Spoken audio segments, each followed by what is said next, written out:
20 years she wore the crown. 20 years she smiled beside a king who never knew the truth. Queen Seraphine Valhart wasn't just royalty. She was the rightful heir to the throne her husband's family had stolen through massacre. Every night she descended into secret prison chambers beneath the palace, interrogating the ghosts of a war that should have killed her as an infant. Then he found the blood on her hands, and everything shattered. If you want to know how love destroys empires, stay until the end. Hit that like button and drop your city in the comments. Let me know who's watching from where. The first time Seraphine Valhart killed a man, she was 19 years old and still believed justice existed. She remembered the weight of the blade, the way it felt wrong in her hand, too heavy, like holding someone else's sin. The assassin had come through her chamber window during the Festival of Broken Stars, when the palace guards were drunk on ceremonial wine and the nobles were too busy fucking in the gardens to notice a shadow moving through the corridors. He'd gotten 3 steps into her room before she drove the letter opener through his throat. Not clean, not quick. She'd missed the artery the first time and had to do it again while he choked on his own blood and clawed at her wrists. His eyes had gone wide with something that looked like surprise, like he couldn't believe a royal girl in silk nightclothes knew how to end a life. But Seraphine had been trained for murder since she was 6 years old, just not the kind anyone expected. She'd cleaned up the body herself, dragged it to the servants' passage that led down to the old catacombs, burned her nightgown in the fireplace, and scrubbed her hands until the skin went raw. By morning, she was sitting at the breakfast table beside King Lucien Draven, her husband of 3 months, smiling over tea and discussing trade agreements with visiting dignitaries like nothing had happened. That was the beginning. The moment she understood survival wasn't about being innocent. It was about being willing to carry the bodies alone. Now, 20 years later, she stood in those same catacombs beneath the royal palace, watching a different kind of body twitch against iron chains. The man hanging from the stone wall wasn't dead yet. He would be soon. Seraphine had learned over the years that fear worked better than pain when extracting truth. Pain made people lie just to make it stop. Fear made them desperate to prove their usefulness. Pain was a blunt instrument. Fear was surgical. Pain made men scream. Fear made them confess. She stepped closer, her boots echoing against wet stone. The underground chambers smelled like rust and piss, and something older, something that had seeped into the rock over centuries of forgotten violence. The air was thick down here, heavy with moisture and the accumulated breath of the dead. Torches flickered along the walls, casting shadows that moved like living things.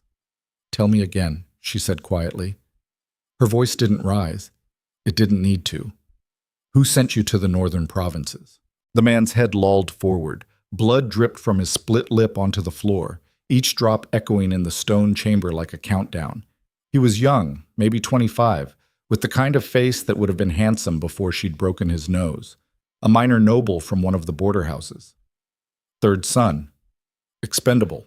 Perfect for treason. "I told you," he gasped. His breath came in ragged pulls. "House Marlowe. They're funding the rebellion through smuggling routes in the—" She hit him. Not hard. Just enough to snap his head sideways. Just enough to remind him that mercy was a privilege she could revoke at any moment. "You're lying," she said. Her tone hadn't changed. Still quiet, still controlled.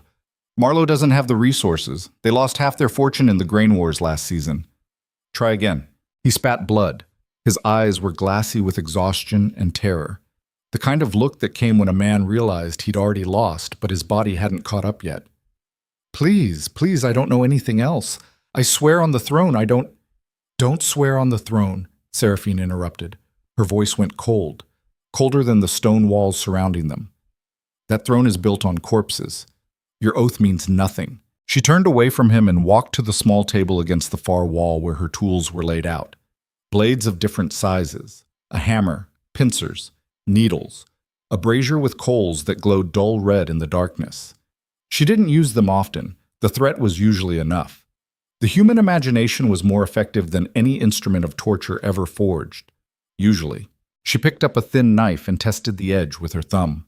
The metal sang softly in the dim torchlight, a whisper of sharpened steel that promised precision. Behind her, the prisoner started crying. Not loud, not dramatic, just the quiet, hopeless sound of a man who knew he was going to die badly and couldn't do anything to stop it. The sound of prey finally understanding there was no escape, No bargaining, no miracle coming through the door. Seraphine hated that sound, not because it bothered her, because it reminded her of herself. The first time she'd hung from chains like his, she'd been 7 years old, locked in a root cellar by the servants who'd smuggled her out of the burning palace the night her family was massacred. They'd kept her there for 3 days while royal soldiers searched the countryside, hunting for survivors of the old bloodline. Hunting for her. She'd cried then too, alone in the dark, waiting to die. Listening to footsteps overhead and knowing that any moment could be her last. That the next time the door opened, it might not be her protectors, but men with swords who would finish what they'd started in the palace gardens, where her mother had bled out trying to shield her brothers. But death never came. Instead came something worse. Truth. The truth that her entire family had been slaughtered by the Draven dynasty. That her father, King Aldrich Valhart, had been beheaded in the throne room while courtiers watched and cheered. That her mother and brothers were hunted through the palace gardens like animals, cut down by soldiers who laughed while they did it. That their bodies had been burned in a pyre visible from the city walls, and their names erased from every record, every history book, every official document in the kingdom. That she was the last, the only heir, hidden, forgotten. Turned into a ghost before she was old enough to understand what ghosts were. They'd told her on her 8th birthday. The servants who'd kept her alive told her everything while she sat on a dirt floor in a farmhouse 200 miles from the capital and tried to understand why she was supposed to hate people she'd never met for crimes committed before she was born. Your father was a good king, they'd said. The Dravens murdered him for power. They stole your throne. One day you'll take it back. But 8-year-old Seraphine didn't want a throne. She wanted her mother. She wanted her brothers. She wanted to stop having nightmares about fire and screaming. Instead, she got training. How to move silently, how to lie convincingly, how to read people's faces for weakness, how to infiltrate this court that had destroyed her family and smile while plotting their destruction. By the time she was 19 and married to Lucian Draven, she was a weapon forged from grief and desperation and 20 years of focused hatred. By the time she was 20, she'd realized hatred was easier than truth. And the truth was this. Revenge didn't bring back the dead. It just made more corpses. Seraphine exhaled slowly and set the knife back down on the table. She didn't need it. This prisoner had already given her what she needed. The confirmation that the rebellion brewing in the north wasn't random violence or peasant uprising. It was organized, funded, backed by noble houses who thought the kingdom had grown weak under Lucian's rule. They were wrong. But that didn't matter. What mattered was stopping the infection before it spread to the heart of the empire. She turned back to the chained man and studied his face. He was still crying, still trembling, still holding on to the pathetic hope that mercy might save him, that if he begged hard enough, if he degraded himself sufficiently, she might find some shred of compassion buried beneath the crown and the silk gowns. She wouldn't, because compassion was a luxury queens couldn't afford. "You'll die tonight," she told him. Her voice was almost gentle now, soft like she was tucking a child into bed. "But it won't hurt. I'll make it quick. That's more than you deserve, but it's what I can give you." The man's face crumpled. His whole body sagged against the chains. "No, no, please, I have a daughter. I have—" "Everyone has someone," Seraphine said. "That doesn't make you innocent. It just makes you human." She crossed the space between them in 3 measured steps and pressed 2 fingers against the pulse point in his throat. His heartbeat hammered against her skin, fast and panicked, the rhythm of terror. "Close your eyes," she whispered. He did. She snapped his neck with one sharp twist. The body went limp against the chains. The crying stopped. The heartbeat stopped. The chamber fell silent, except for the drip of water somewhere in the darkness beyond the torchlight and the soft crackle of torch flames consuming oil and air. Seraphine stepped back and stared at the corpse for a long moment. 20 years. 20 years of bodies, 20 years of lies, 20 years of walking the razor edge between justice and murder and never being sure which side she was falling toward. And she still didn't know if any of it mattered. Still didn't know if protecting Lucian's throne made her a traitor to her family or a savior to a kingdom that would tear itself apart in civil war if the truth ever came out. Some questions didn't have answers. Some choices didn't have right sides. You just picked one and carried the weight until it crushed you, or you learned to walk with broken bones. Atek. The walk back to the upper palace took 15 minutes through passages no one else knew existed. Secret routes carved into the stone by paranoid kings who'd ruled before the Dravens, before the Valharts, before anyone currently alive could remember. Passages that had survived dynasties and purges and wars because stone outlasted bloodlines. Seraphine had mapped every secret route, every hidden door, every forgotten staircase that honeycombed through the ancient structure like veins through a dying body. She'd spent years exploring them during sleepless nights, memorizing exits and choke points, and places where a person could disappear if the palace ever turned hostile. The palace had been built over centuries by different dynasties, each one adding layers of architecture and paranoia. The result was a maze of contradictions, grand halls that led to nowhere, servant corridors hidden behind mirrored walls, entire wings that had been sealed off and forgotten after plagues or purges or political embarrassments that required architectural amnesia. It was the perfect place to hide things.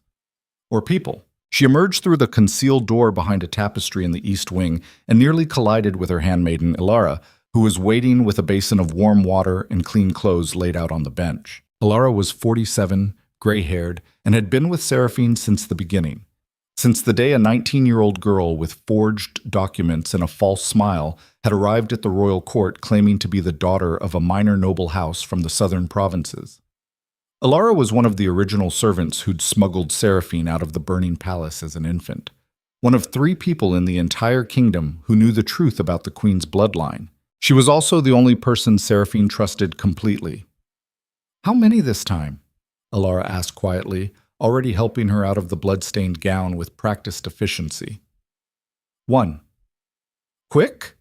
Seraphine nodded and stepped into the basin, letting the warm water wash away the evidence. The blood dissolved into pink clouds that swirled around her ankles. Her hands were shaking slightly.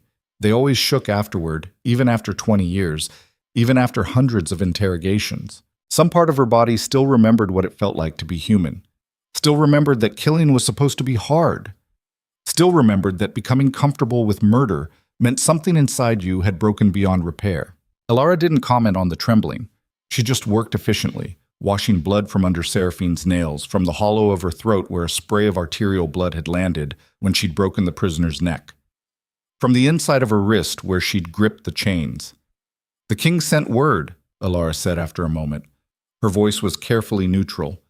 "He wants you in the council chamber within the hour. There's been news from the northern front." Seraphine closed her eyes and let her head fall back. Of course there had.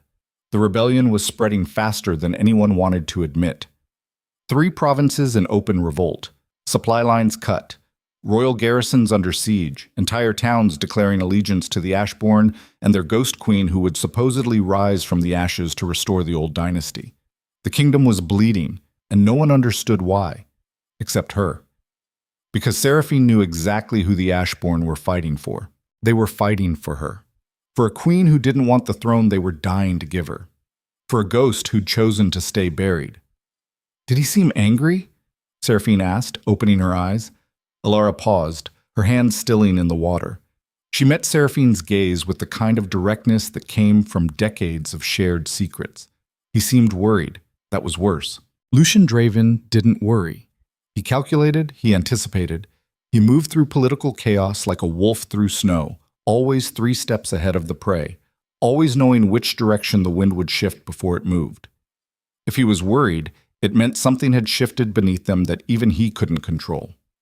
Something big enough to make the Wolf Emperor question his grip on power. Seraphine stepped out of the basin and let Ilara towel her dry.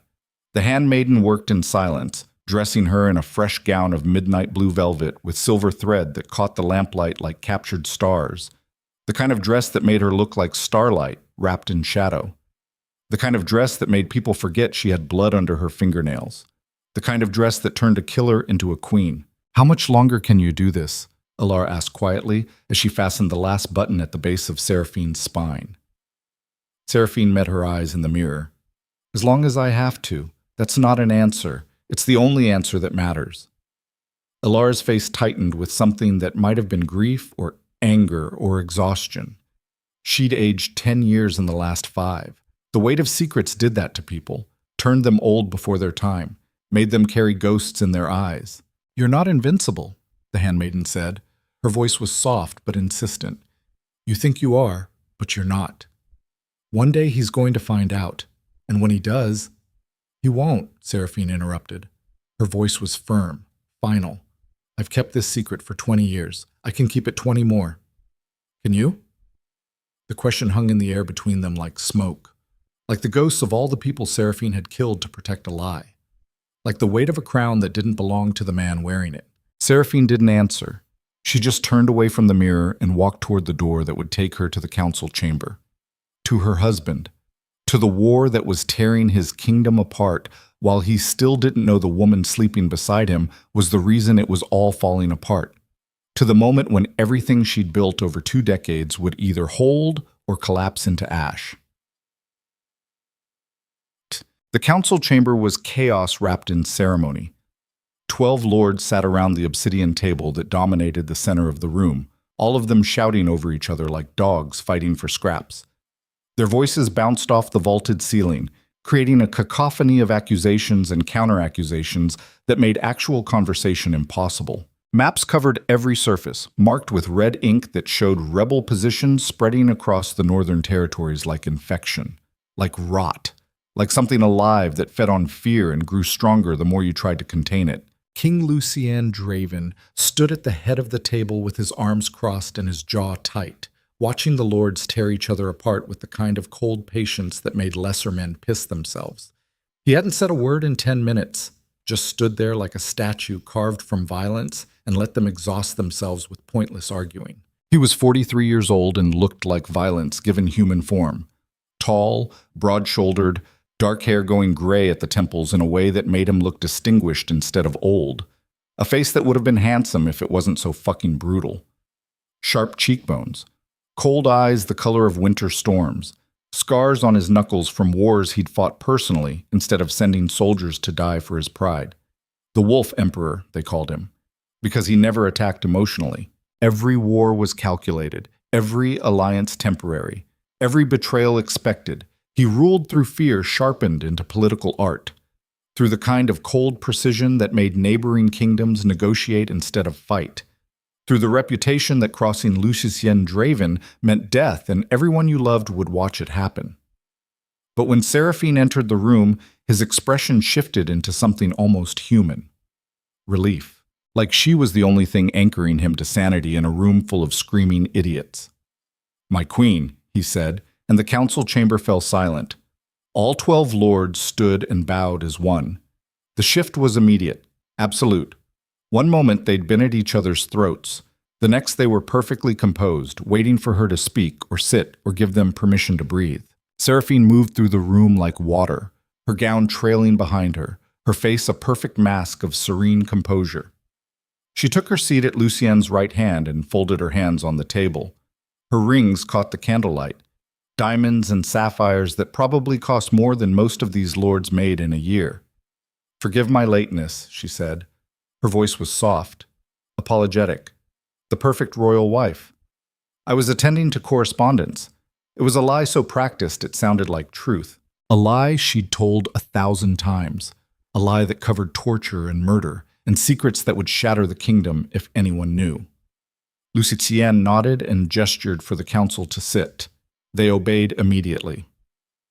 The queen's presence changed the temperature of every room she entered, not because she was loud or commanding, but because she listened more than she spoke, and everyone in the kingdom knew that silence was more dangerous than noise, that the queen heard everything, remembered everything, and 20 years from now would call in favors or debts based on conversations these lords thought she'd forgotten. "Lord Corvin was mid-sentence when I arrived," Seraphine said calmly, looking at the red-faced noble across the table. "Please continue." Lord Corvin cleared his throat and shuffled his papers with hands that shook slightly. He was sweating despite the cool air. "I was saying, Your Grace, that the rebellion in the north is not a military problem. It's a propaganda problem. These Ashbourne fanatics are spreading lies about the throne's legitimacy. They claim there's a surviving heir from the old dynasty, hidden somewhere in the provinces, waiting to reclaim what was stolen. The common people are starting to believe it." Seraphine felt her pulse spike but kept her face neutral. Her fingers remained perfectly still on the table. No fidgeting, no tells. 20 years of practice had taught her how to hear her own name spoken as a threat without reacting. "Let them believe it," another lord interrupted. Lord Thorn, a skeletal man with eyes like ash and a voice like gravel. "The peasants always believe in ghost stories. It doesn't make them real, but it makes them dangerous," Corvin shot back. His face was getting redder. "When people believe in something hard enough, it becomes real whether it's true or not. You give the masses a symbol to rally behind and they'll burn down cities for it." "So we take away the symbol," a third lord suggested. Lord Garrett, young and ambitious, and stupid enough to think problems could be solved with simple violence.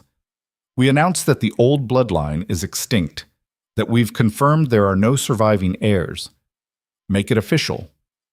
"And who would believe us?" Thorne asked. "After 20 years of silence? That would only confirm their suspicions." The argument spiraled again, voices rising, fists hitting the table, the kind of political theater that accomplished nothing except making everyone feel important while the kingdom burned. Seraphine watched and said nothing. This was how empires died. Not from external enemies, from internal rot, from lords more concerned with their own power than the survival of the system that gave them power, from men who thought shouting was the same as leadership. "What do you suggest?" Lucian asked Corvin, cutting through the noise with a voice like a blade. The room fell silent again. "Public executions," Corvin replied immediately. "Round up the loudest voices in the northern cities and hang them in the market squares. Make examples. Remind the provinces what happens when they forget who rules them. Fear is the only language rebellion understands." Several lords nodded in agreement. Seraphine wanted to scream, wanted to stand up and tell them they were idiots. That public executions would create martyrs, that fear without legitimacy just created more rage, that you couldn't solve a propaganda war with violence alone. But she didn't, because queens didn't scream. Queens spoke quietly and made everyone lean forward to hear. "And if that turns martyrs into legends?" she asked. Her voice was so soft they had to strain to catch it.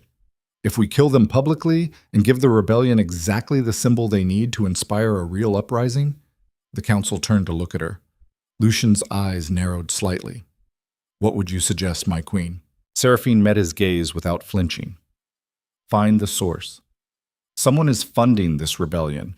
Someone with resources and reach and access to old loyalist networks that should have died 20 years ago. Executions won't stop them, but cutting off their gold will." It was the truth, just not all of it. Because the Ashbourne Rebellion wasn't being funded by a single noble house or foreign power. It was being funded by loyalists to her family's bloodline. People who had spent 20 years waiting for her to reveal herself and reclaim the throne. People who didn't know she'd chosen to betray them instead. People who were dying in her name while she sat in council chambers and plotted how to destroy them. Lord Thorne leaned forward, his skeletal fingers steepled in front of him. "And how do you propose we find this mysterious benefactor, Your Grace? The northern territories are vast. The rebellion is decentralized. We'd need spies embedded in every province, every guild, every merchant house, every—" "We already have them," Seraphine interrupted softly. The room went completely silent. Even Lucian looked surprised. Seraphine smiled. Just barely. The kind of smile that never reached her eyes. The kind that made men uncomfortable because they couldn't tell if it was genuine or if she was imagining their deaths. "Did you think I spent 20 years attending charity galas and embroidering pillows? I've built networks across this kingdom that would make your intelligence corps look like children playing spy games." It was true. Every charity she funded was a cover for information gathering. Every ladies' tea she hosted was a recruitment opportunity. Every noble daughter she mentored became another set of eyes and ears, feeding her information about the fractures spreading through the empire. Every widow she consoled, every merchant wife she befriended, every courtesan she paid to listen in noble bedchambers. She'd built an empire within the empire, a shadow government made of women no one took seriously. And no one had noticed, because powerful men never looked at the women in the room and saw threats. They saw decorations. Lord Corvin's face had gone pale. "You have spies." "I have friends," Seraphine corrected gently. "People who trust me, who tell me things they would never tell a king's inquisitor, who understand that loyalty to the crown doesn't mean loyalty to brutality." "You've been running intelligence operations," Thorne said slowly. His voice had gone quiet. "Dangerous. Without the council's knowledge. Without the council's interference, Seraphine replied. There's a difference. Lucian was staring at her like he'd never seen her before, like he was seeing her for the first time, or maybe seeing her clearly for the first time in 20 years. She held his gaze and didn't flinch. Let me handle the intelligence, she said. You handle the military response. Between us, we'll crush this rebellion before it becomes a real war. The council murmured approval. They liked the plan because it made them feel like something was being done, like the chaos had structure, like someone was in control. They didn't realize the person in control was the same person the rebels were fighting for. But Lucien's expression had gone dark, unreadable. He stood abruptly. This meeting is over. Everyone out. The lords scrambled to obey, gathering maps and papers and filing out of the chamber like guilty children who'd been dismissed before dessert. They bowed to the king, bowed deeper to the queen, and vanished into the corridors beyond. Seraphine remained seated. Her heart was pounding, but her face showed nothing. When the door closed behind the last lord, Lucien turned to face her. His voice was low, dangerous. How long? How long what? How long have you been running intelligence operations behind my back? Seraphine stood slowly and met his eyes. Since the day we married. The confession hung between them like a blade. Lucien's jaw worked. His hands curled into fists at his sides. The knuckles went white. When he finally spoke, his voice was barely controlled, barely civilized. Why? Because you needed someone to, Seraphine said simply. You're good at war, Lucian. You're good at fear. You're good at making men piss themselves with a look. But fear only works if people believe you know everything. And you don't. You can't. No king can. So I became the thing you couldn't be. The listener, the observer. The ghost in the walls who hears everything and says nothing until it matters. You lied to me. I protected you. Those are the same fucking thing. His voice had risen, echoing off the stone walls. Seraphine didn't flinch. She stepped closer until they were nearly touching, until she could see the pulse hammering in his throat. Her voice dropped to a whisper. No, they're not. Lying is what your grandfather did when he massacred the Valhart family and told the kingdom it was justice. Lying is what every lord in that room just did when they pretended to care about the rebellion more than their own power. Protection is what I've done every single day for 20 years to keep this throne from collapsing under the weight of its own corruption. Lucian's eyes searched her face, looking for something. Truth, maybe. Or betrayal. Looking for the woman he thought he'd married versus the woman standing in front of him. He wouldn't find either, because Seraphine had learned long ago how to hide both behind the same expression. I thought I knew you, he said finally. His voice had gone quiet, almost broken. 20 years, Seraphine. 20 fucking years, and I thought I knew you. You know enough, she replied. But it was a lie. He didn't know anything. Not who she really was. Not where she disappeared to at night. Not that the blood on her hands came from prisoners no one was supposed to know existed. Not that the rebellion tearing his kingdom apart was being fought in her name by people who thought she was coming to save them. Not that every time he touched her, every time he kissed her, every time he whispered that he loved her, she was betraying everyone who died trying to keep her alive. Not that she was the heir the Ashbourne were killing for, the ghost his grandfather had failed to murder, the truth that would destroy everything. Lucien reached out and cupped her face in his hands. His palms were warm, calloused from sword work. She could feel the tension vibrating through his fingers. The barely controlled rage mixed with something that looked like fear. Don't lie to me again, he said. His voice was rough, raw. Whatever else happens, whatever else you're hiding, don't lie to me again.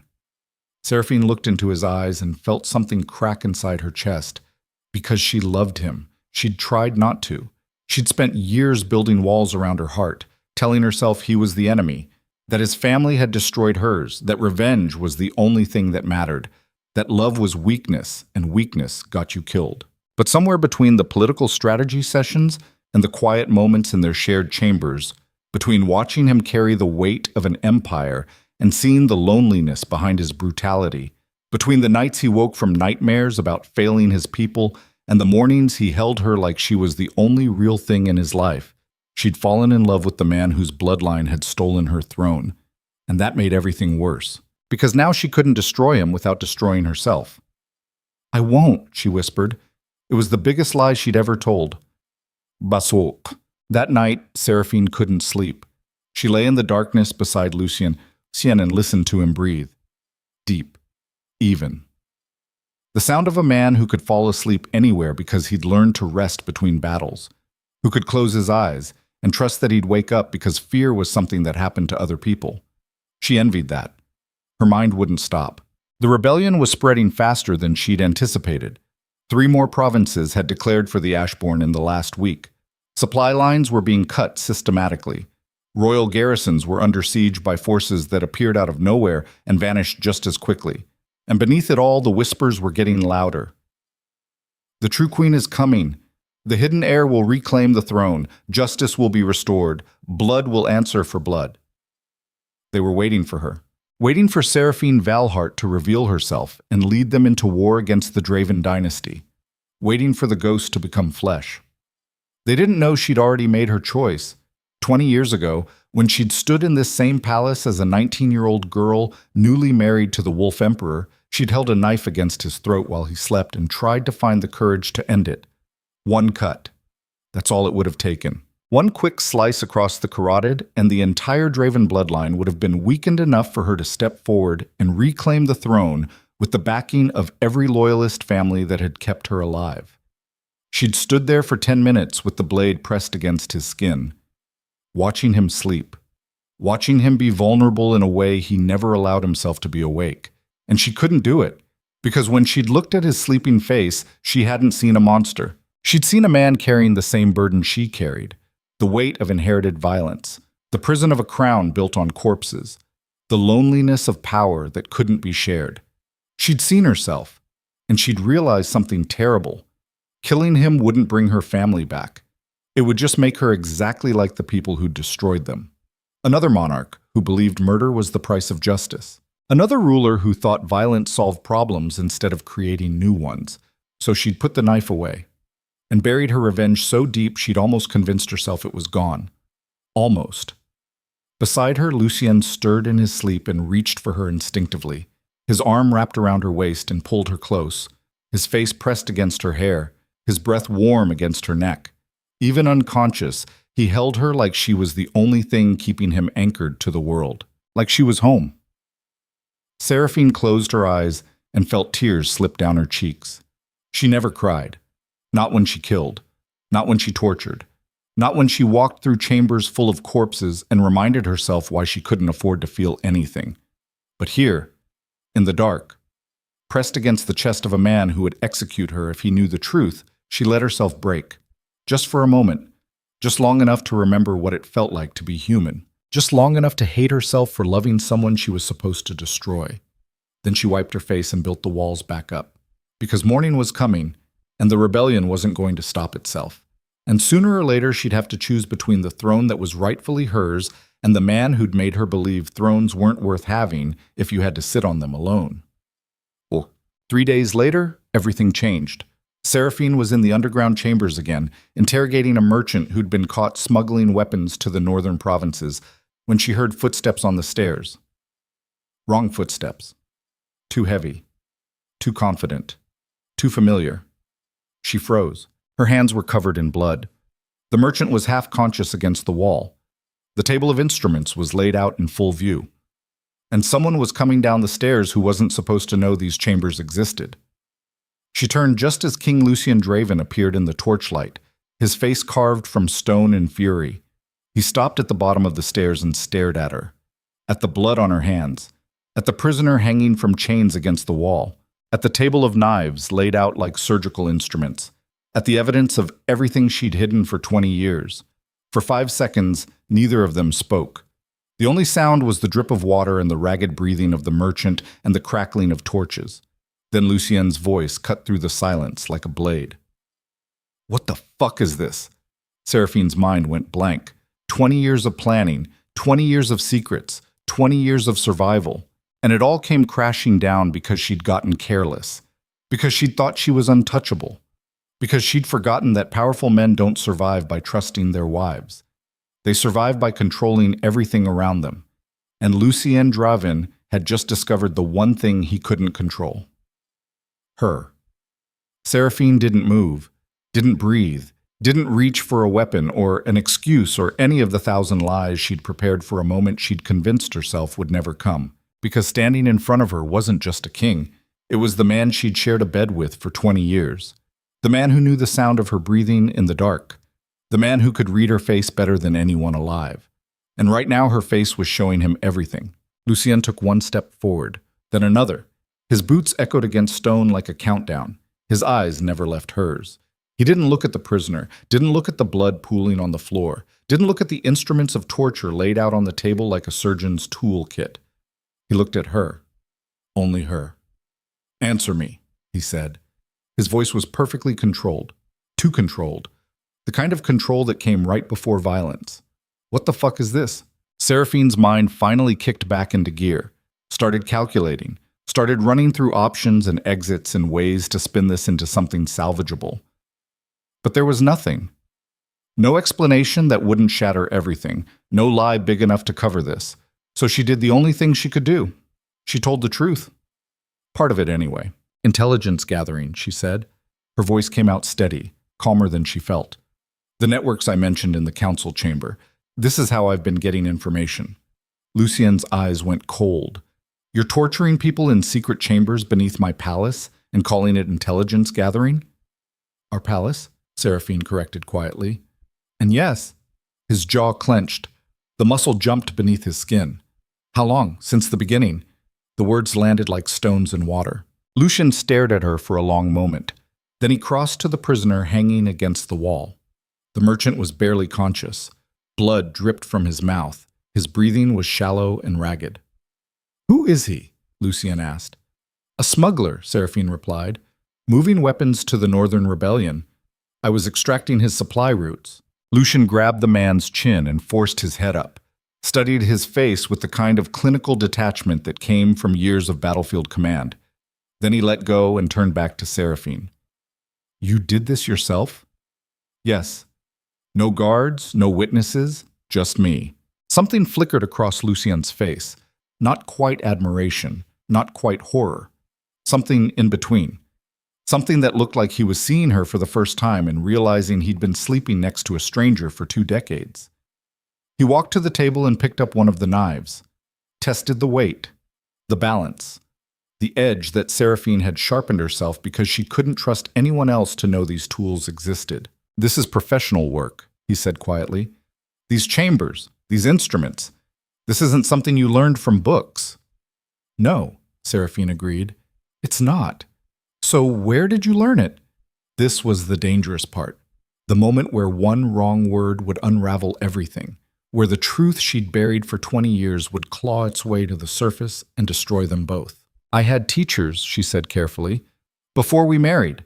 People who understood that survival required more than pretty dresses and diplomatic smiles." Lucien set the knife down. His hand was shaking slightly. The only sign that he wasn't as controlled as he appeared. "What kind of people?" "The kind who knew the world was brutal and prepared me for it." "That's not an answer. It's the only answer you're getting tonight." The silence stretched between them like a wire pulled too tight. Here's what you need to understand about powerful men when they discover their wives have secrets. It's not the secrets themselves that destroy them. It's the realization that they never had control in the first place, that the woman they thought they owned was playing a game they didn't even know existed, that every moment of intimacy was potentially calculation, that love might just be the most elaborate lie of all. Lucien Draven was facing that realization now, and Seraphine could see it breaking him. "Did you ever love me?" he asked. His voice had gone quiet, almost gentle. Or was that part of it too, part of whatever the fuck this is? The question hit harder than any accusation, because the answer was complicated in ways she couldn't explain without revealing everything. "I love you," she said. It was true, the truest thing she'd said in years. "But that doesn't mean I didn't lie." "About what?" "Everything," Seraphine whispered. "Everything except that." Lucien's face went hard. He grabbed her wrist and held it up between them. Her hand was still covered in blood. The merchant's blood. The evidence of violence she'd committed in secret while pretending to be the perfect queen. "This is who you are?" he demanded. This is what you've been doing while I thought you were attending charity functions and hosting tea parties? Yes. Why? Because someone had to. That's not a fucking reason. His voice echoed off the stone walls, bounced back at them like an accusation. Seraphine pulled her hand free and stepped back. Created distance, space to breathe. Yes, it is. You think ruling is just about sitting on a throne and making pronouncements? You think power is just about armies and alliances? It's not. Real power is knowing things other people don't. It's hearing the whispers in dark corners. It's understanding what your enemies are planning before they plan it. And you can't do that through official channels because official channels are compromised the moment they're created. So you created unofficial ones, Lucian said slowly. You built a shadow government beneath my rule. I built a network that keeps you alive, without my knowledge, because you would have stopped me.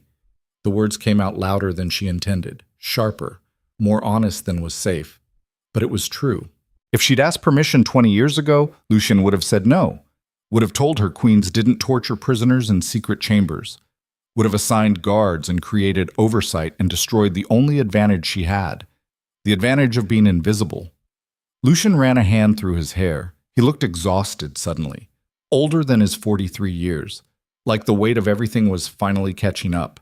I don't know you, he said. 20 years, 20 fucking years, and I don't know the woman I married. You know me, Seraphine replied. You just don't know all of me. No one does. Is there a difference? Yes. He laughed. It came out bitter, broken. You really believe that? I have to. Because if she didn't believe it, if she accepted that the lies had consumed the truth completely, then there was nothing left worth protecting. No version of herself that wasn't just calculation and murder and secrets that poisoned everything they touched. Lucien walked to the stairs, stopped with his hand on the stone wall, his back to her. You'll shut this down, he said. His voice was flat, empty. These chambers, these operations, all of it. We'll handle intelligence through proper channels from now on. No. The word came out before she could stop it. Lucien turned slowly. What did you say? I said no. Seraphine's voice was steady. Final. You don't understand what's happening out there. The rebellion isn't just about politics or territory. It's about legitimacy, about whether your family has the right to rule. And if you think official channels are going to give you the truth about that, you're wrong. People lie to kings. They tell you what you want to hear, but they tell me the truth because they think I'm harmless. I could make you stop, Lucien said quietly. You could try.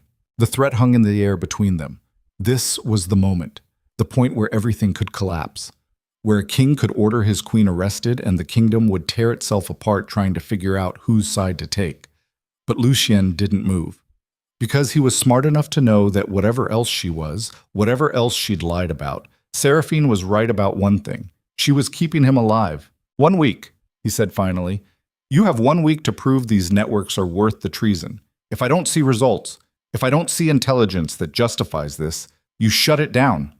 Understood? Understood. He started up the stairs, stopped halfway. When he spoke again, his voice was so quiet she almost didn't hear it. Sleep in your own chambers tonight. Then he was gone, the sound of his footsteps fading into the darkness above. Seraphine stood alone in the chamber with the dying prisoner and the blood and the ruins of everything she'd built.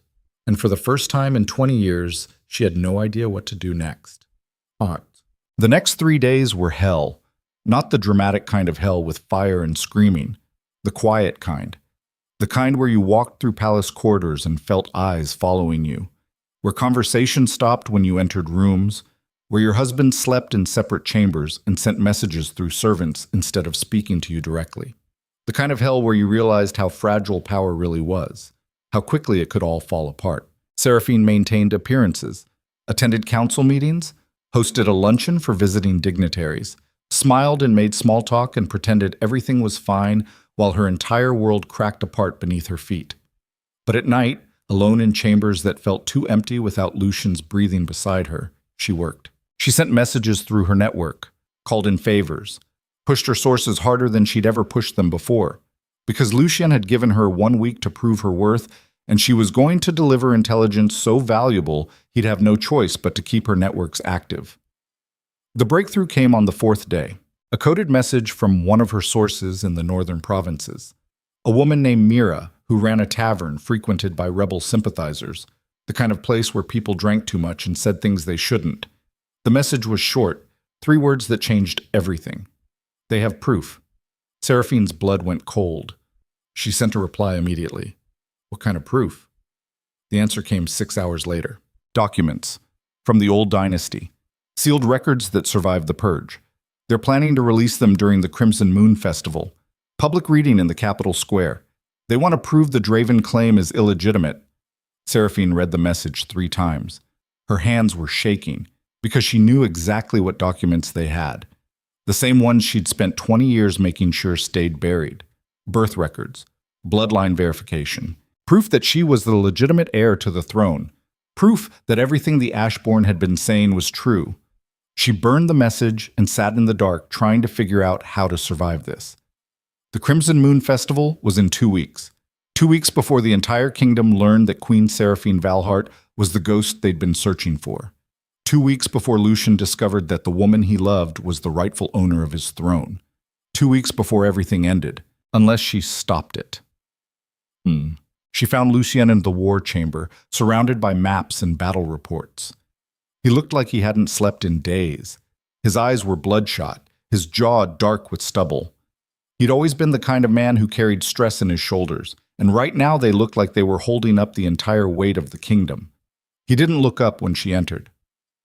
I have something, Seraphine said. Lucien's hand stilled on the map he was marking. He didn't turn around. What is it? The rebellion is planning something for the Crimson Moon Festival, a public demonstration in the capital square. They have documents they're planning to reveal, something they claim will prove their legitimacy. Now he turned. His face was carved from stone. What kind of documents? I don't know yet, Seraphine lied. But my sources say they're original records from the old dynasty, sealed documents that survived the purge. Lucian's expression didn't change. How reliable is this source? Very. How do you know? Because she's been feeding me information for 15 years, and she's never been wrong. It was true. Mira had been one of Seraphine's first recruits, a tavern keeper who hated the Draven dynasty because her brother had been executed for treason during one of Lucian's early campaigns. She'd spent 15 years helping Seraphine gather intelligence on rebel movements, never knowing she was helping the very person the rebels were fighting for. The irony would have been funny if it wasn't so fucking tragic. Lucien walked to the window, looked out over the capital. The city sprawled below the palace like a living thing, thousands of people who had no idea their entire world was about to be torn apart. If they release documents during the festival, he said quietly, it'll be chaos. Half the city will believe them. The other half will demand proof. Either way, we lose control of the narrative. We need to find the documents first, Seraphine said, before they can make them public. How? My networks. Lucien turned to face her. His eyes were hard. You want me to give you free rein to do whatever the fuck you were doing in those chambers? To trust you after you've been lying to me for 20 years? I want you to let me save your kingdom. Our kingdom, he corrected. Is it? Seraphine stepped closer. Because right now it feels like you're treating me like a threat instead of a partner. You are a threat, Lucien said. His voice was cold, precise. You've proven that. You've been operating in secret, torturing prisoners, running intelligence networks I didn't know about. You've demonstrated that you're capable of anything. So yes, you're a threat, but I'm your threat. The words landed between them like a challenge. Lucien studied her face, looking for something. Honesty, maybe. Or just trying to decide if he could still trust anything she said. Here's what you need to understand about marriage between powerful people. It's not about love. Love is the bonus you get if you're lucky. Marriage is about alliance, about 2 people deciding they're more dangerous together than apart, about shared interests and mutual survival, and the understanding that betraying each other means destroying yourself in the process. Seraphine and Lucien had built something like that. Not perfect, not honest, but functional in ways that mattered. And right now they both knew they needed each other more than they needed to punish each other for past lies. 1 week, Lucien said finally, you find these documents and I'll consider keeping your networks active. But I want oversight. I want reports. And I want to know every fucking thing you're doing before you do it. That defeats the purpose of— I don't care, he interrupted. Those are the terms. Take them, or I shut everything down and we handle this through official channels. Seraphine wanted to argue, wanted to explain that oversight would compromise her sources, that official channels would get people killed, that he was asking her to dismantle the only advantage they had. But she didn't, because she could see in his eyes that this wasn't negotiable, that he needed to feel like he had some measure of control, that letting her operate completely in the shadows again would destroy whatever was left between them. Fine, she said. You want oversight? I'll give you oversight, but you're going to see things that will make those chambers look gentle. He nodded. I can handle it. Can you? Yes. Liar, she thought, but she didn't say it out loud, because they were both liars now, and maybe that was the only honest thing left between them. Seraphine's network moved fast. Within 2 days, she had 3 different sources confirming the location of the documents. A safe house in the merchant district, owned by a silversmith with ties to the old nobility. The kind of place that looked innocent from the outside, but had rooms in the back where rebels met and planned and stored things that could get them executed. She brought the information to Lucien along with a plan. We go in quiet, she explained. Small team, no official guards. We retrieve the documents and disappear before anyone knows we were there. Lucien studied the map she'd laid out. How many people in the safe house? Unknown. Could be 2. Could be 20. That's not acceptable. It's the best we have. Then we need better, Lucien said. We take a full squad, surround the building, force entry, and announce to the entire city that we're desperate enough to raid civilian homes? Seraphine shook her head. That'll confirm everything the rebels are saying, that we're afraid of the truth. We should be afraid of the truth, Lucien said quietly. If these documents prove what they claim, if they can verify that a legitimate heir survived, the entire kingdom will turn against us. Then we make sure no one ever sees them. You mean destroy them? Yes. Lucien's jaw tightened. That's exactly what a usurper would do. That's what a king who wants to survive does, Seraphine corrected. Legitimacy is a lie, Lucien. It always has been. Every throne in history was taken by force and then wrapped in propaganda to make it look ordained. Your grandfather understood that. That's why he burned every record of the Valhart dynasty. That's why he made sure no proof of their legitimacy survived. Except it did survive, Lucien said. And now it's about to destroy us. Only if we let it. She held his gaze. This was the test. The moment where Lucien had to decide what kind of king he was. The kind who cared about legitimacy and justice and doing things the right way, or the kind who cared about survival. We do it your way, he said finally. Small team, quiet entry, but I'm coming with you. No, yes, Lucien, I'm coming with you, he repeated. His voice was firm. Final. You want oversight? This is oversight. You want me to trust your networks? Then I see how they operate. I see what you've been doing all these years. You won't like what you see.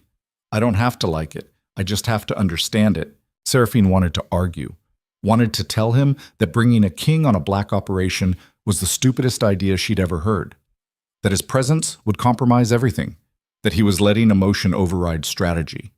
But she could see it wouldn't matter. He needed to do this, needed to prove to himself that he could still operate in her world, that he wasn't just the public face of power while she handled the dirty work. Fine, she said. But you follow my lead. You do exactly what I say. And if things go wrong, you get out. Understood? Understood. Liar, she thought again. Because kings didn't run when things went wrong. They fought. And fighting was exactly what would get them both killed. They went in at midnight, 4 people total. Seraphine and Lucien. Alara, who'd been part of operations like this before. And Marcus, one of Lucien's personal guards who'd proven he could keep his mouth shut. The safe house was dark when they arrived. No lights in the windows. No movement on the street.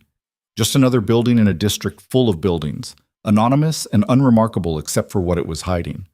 Seraphine picked the lock on the back door in less than 30 seconds. Lucien watched with an expression that might have been impressed or horrified. She couldn't tell in the darkness. They moved through the building like ghosts. Seraphine led.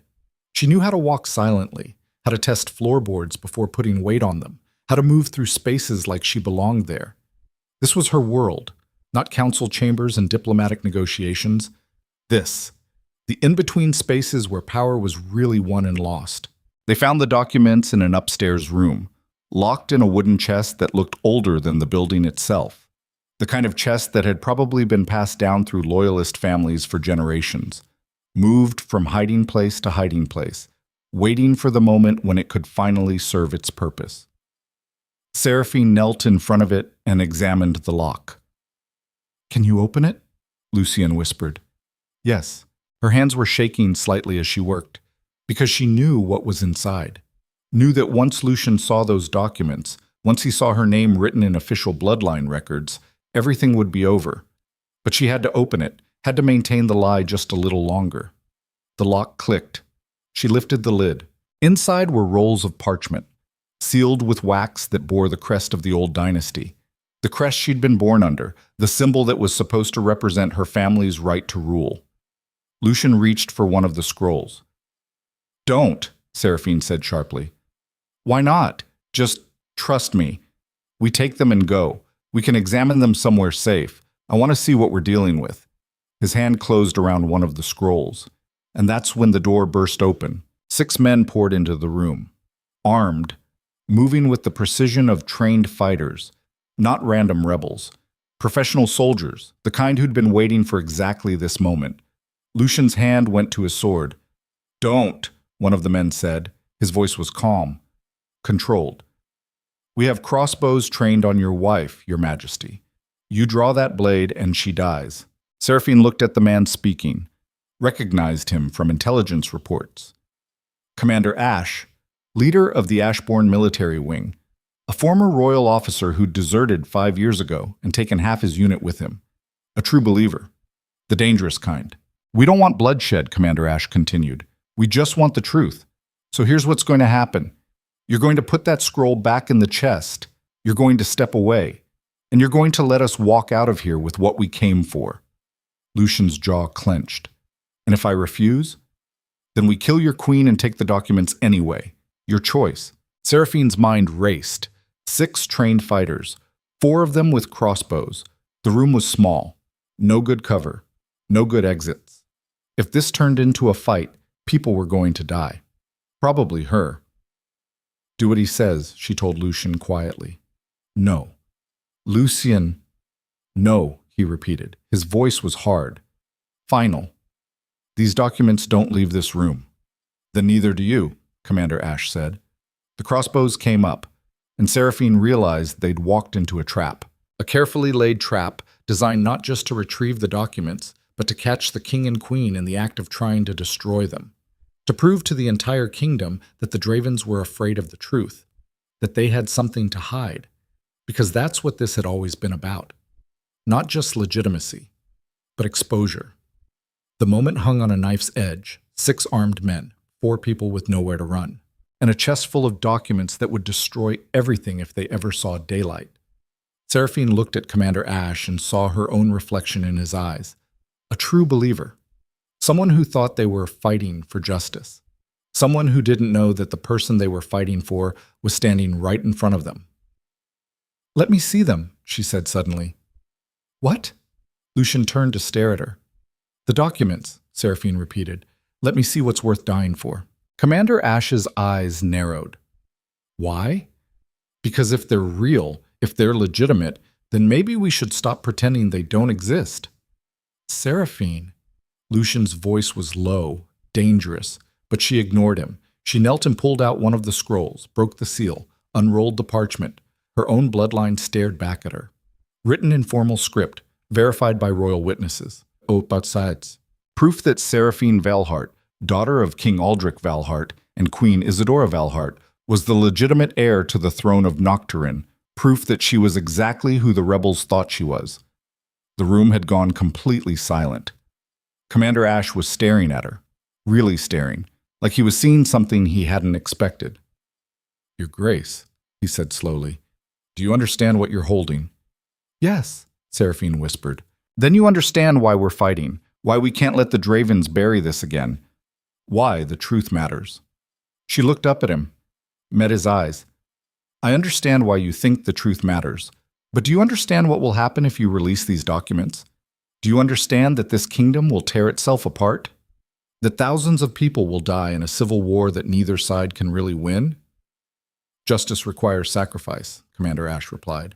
Justice is a lie we tell ourselves to justify violence, Seraphine said. I've lived long enough to know that. Lucienne was watching her with an expression she couldn't read. The other men in the room were getting restless, fingers on triggers, waiting for an order. And Seraphine realized this was it, the moment where she had to choose, between the throne that was rightfully hers and the kingdom that would burn if she claimed it, between the truth and survival, between who she was born to be and who she'd chosen to become. She looked at the document in her hands one last time. Then she threw it into the brazier burning in the corner of the room. The parchment caught immediately, ancient paper and old ink going up in flames. No! Commander Ash lunged forward, but Seraphine was faster. She grabbed the chest and overturned it into the fire. All of it. Every scroll. Every piece of proof. 20 years of hidden truth burning to ash in seconds. Commander Ash hit her. Hard. Sent her sprawling across the floor. Then Lucienne's sword was out, and the room exploded into violence. Steel met flesh in the confined space. Lucienne's sword caught the first crossbow bolt mid-flight, deflecting it into the wall where it buried itself in old wood with a sound like breaking bones. He moved like controlled violence, like every lesson learned on battlefields across the kingdom had been preparing him for exactly this moment. But there were 6 of them, and only one of him. Marcus went down first, a bolt through the shoulder that spun him sideways and sent him crashing into the wall. He tried to rise, managed to get one knee under him before a second bolt took him in the throat. He died choking on his own blood. Alara screamed, not from fear, from rage. She'd been carrying a blade hidden in her sleeve, and she used it now, driving it into the kidney of the nearest rebel with the precision of someone who'd killed before. The man gasped and fell, but his companion turned and drove a sword through her chest. The old woman looked down at the blade protruding from her body with an expression of almost academic surprise, like she couldn't quite believe this was how it ended. After 20 years of protecting Seraphine, after surviving purges and hunts and a lifetime of living in shadows, killed in a safe house over documents she'd spent her life hiding, she fell without another sound. Seraphine watched it happen from the floor where Commander Ash had thrown her, watched the only person who'd truly known her die while she lay helpless. The grief was immediate and crushing, but she couldn't process it, couldn't stop to mourn, because Lucian was fighting 3 men at once and losing ground with every passing second. She grabbed the nearest weapon, a fallen crossbow, loaded it with shaking hands. Commander Ash saw her and moved to intercept, but he was too late. Seraphine fired. The bolt caught him in the shoulder. Not fatal, not even close, but enough to spin him around and buy her 3 seconds. She used them to reload. The second bolt went through his leg. He went down hard, screaming. Around her, the fight continued. Lucian had killed 1 man and wounded another, but he was bleeding from a cut across his ribs. His movements were slowing, getting defensive instead of aggressive. He was going to die if this continued. They were all going to die. Seraphine made a decision. She dropped the crossbow and ran to the brazier where the documents were burning.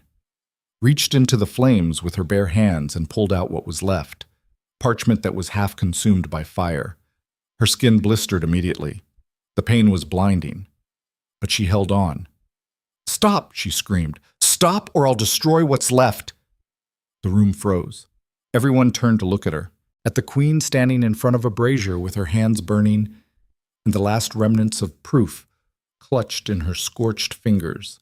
Commander Ash was on the ground, bleeding from 2 wounds, staring at her with eyes full of hatred and something that might have been betrayal. "You destroy your own legitimacy?" he gasped. "Your own birthright?" The words hung in the air. Lucian's sword lowered slightly. He was staring at her now, really staring. His face had gone completely white. What did he say? Lucienne's voice was barely a whisper. Seraphine felt the world tilt. This was it. The moment she'd been dreading for 20 years. The moment when every lie came crashing down and there was nowhere left to hide. "Your Grace," Commander Ash said, looking at Lucienne now. "You don't know who you married. You don't know what she is." "Shut up," Seraphine said. Her voice was shaking. She's the heir, Ash continued, his words coming faster now, desperate, like he knew these might be his last and he had to make them count. Seraphine Veilheart, daughter of King Aldrich, the rightful queen of Nocturne. She's been lying to you since the day you met her, using you, playing you, waiting for the moment to take back what your family stole from hers. Lucien's sword fell from his hand. It hit the floor with a clang that echoed like a death knell. Is it true? He asked. His voice was hollow. Empty. Is any of what he's saying true? Seraphine looked at him. At the man she'd loved for 20 years. At the man whose family had murdered hers. At the man who was about to learn that everything he'd believed about his marriage, about his kingdom, about his right to rule, was built on lies. She could deny it. Could call Commander Ash a liar and a fanatic. Could maintain the deception just a little longer. But she was so fucking tired of lying. Yes, she whispered. The word fell like a stone into deep water. Lucien took a step back. Then another. Like proximity to her was suddenly dangerous. Like she'd become something toxic. You're the heir, he said slowly. You're the person the rebellion is fighting for. Yes. For how long? Since birth. You've been lying to me for 20 years. Yes.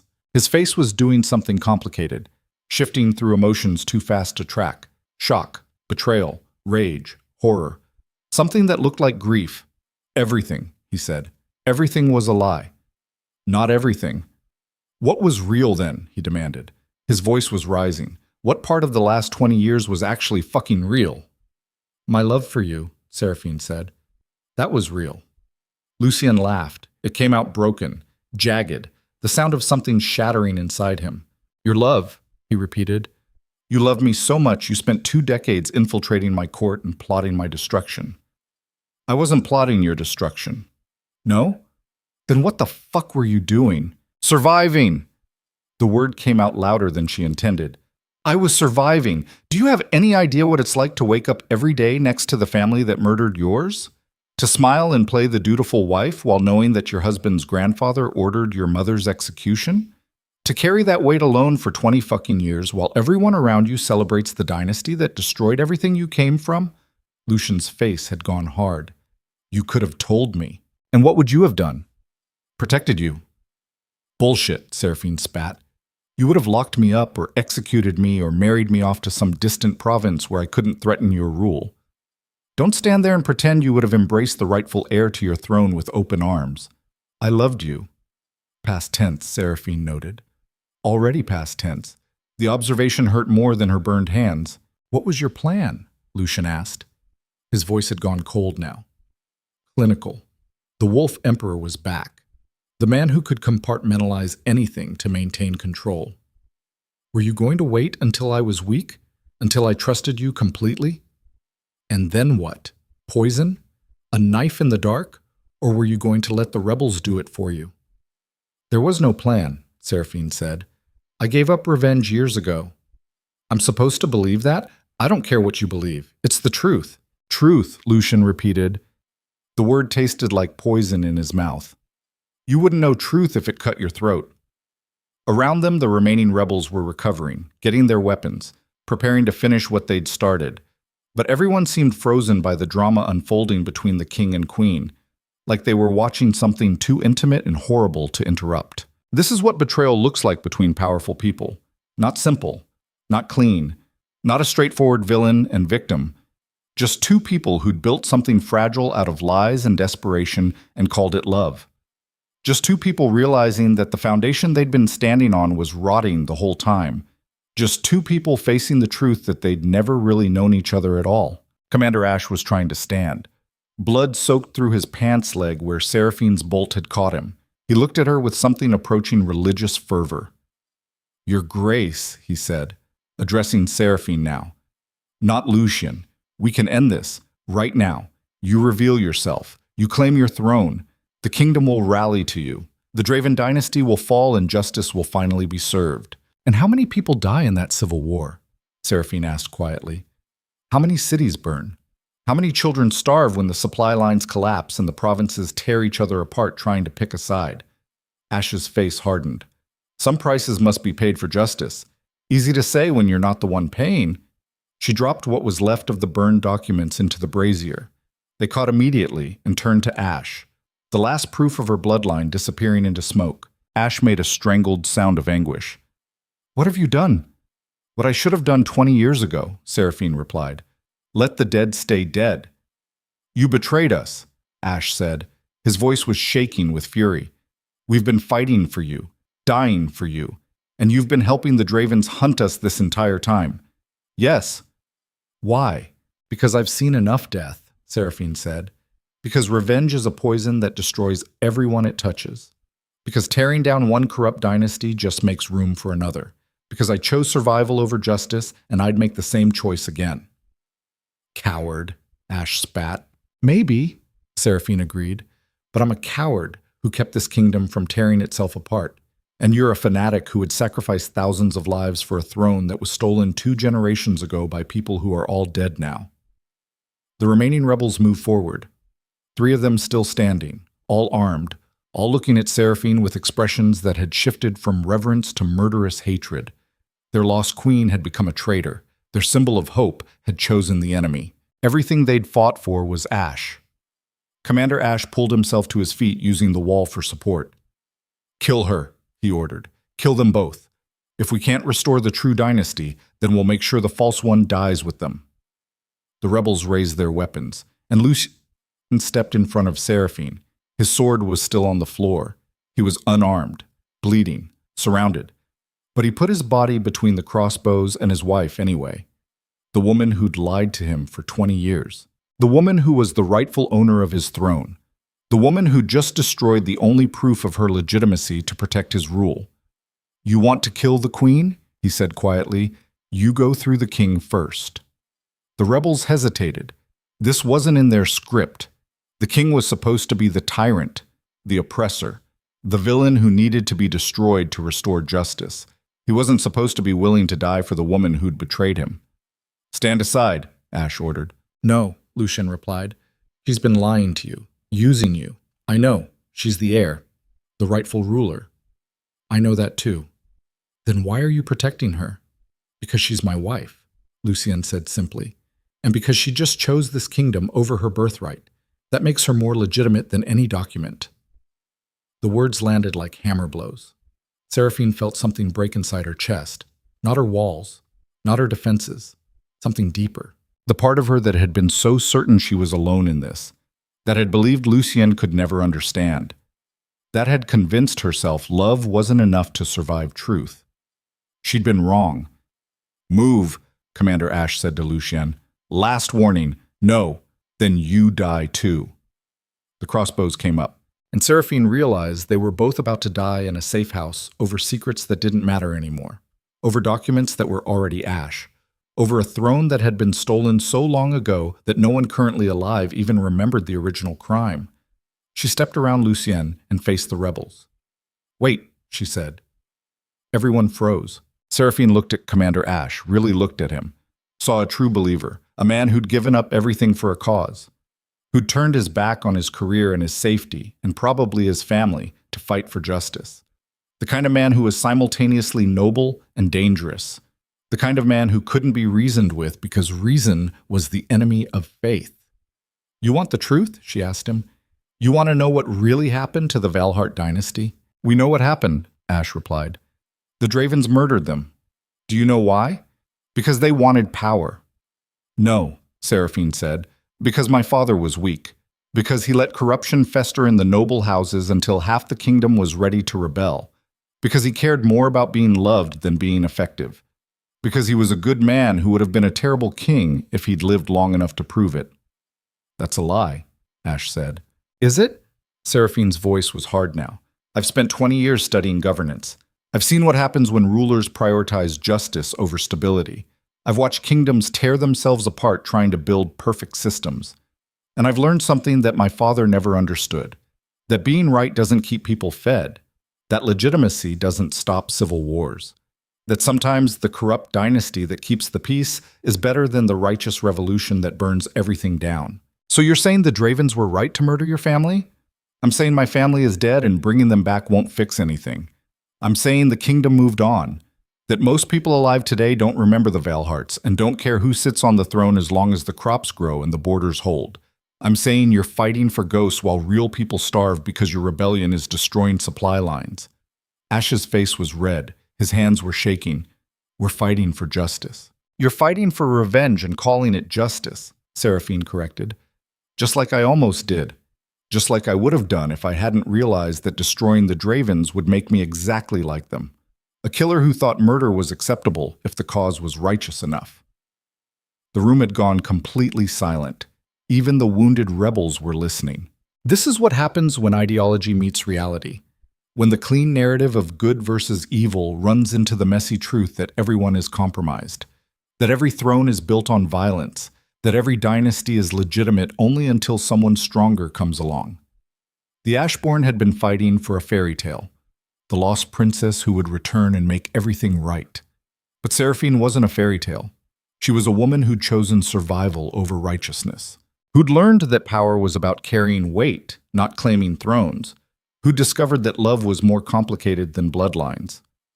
You disgust me, Commander Ash said finally. His voice was quiet, broken.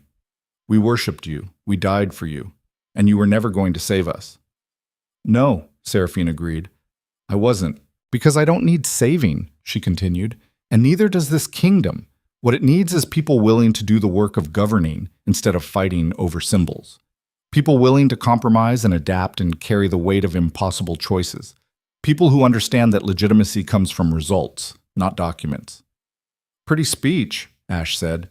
Doesn't change what you are. A traitor to your own blood. Maybe, Seraphine replied. But I'm also the reason this kingdom hasn't collapsed into civil war. The reason your rebellion stayed contained to 3 provinces instead of spreading across the empire.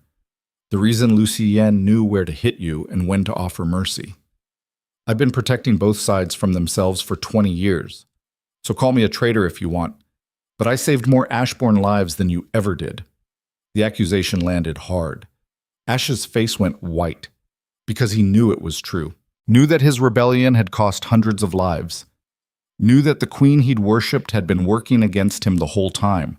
Knew that everything he'd believed was a lie. He raised his crossbow one last time, pointed it at Seraphine's heart. Do it, she said quietly. Pull the trigger. Kill the last Valhart and finish what the Draven started.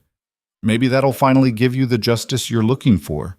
Her voice was steady, calm, like she'd made peace with dying. Like she'd been carrying the weight of her bloodline for so long that death might actually be a relief. Lucien stepped forward again. His hand found hers, squeezed. If you kill her, he said to Ash, you kill the only person who actually gave a damn about keeping your people alive. The only person who convinced me to show mercy instead of wiping out every rebel province.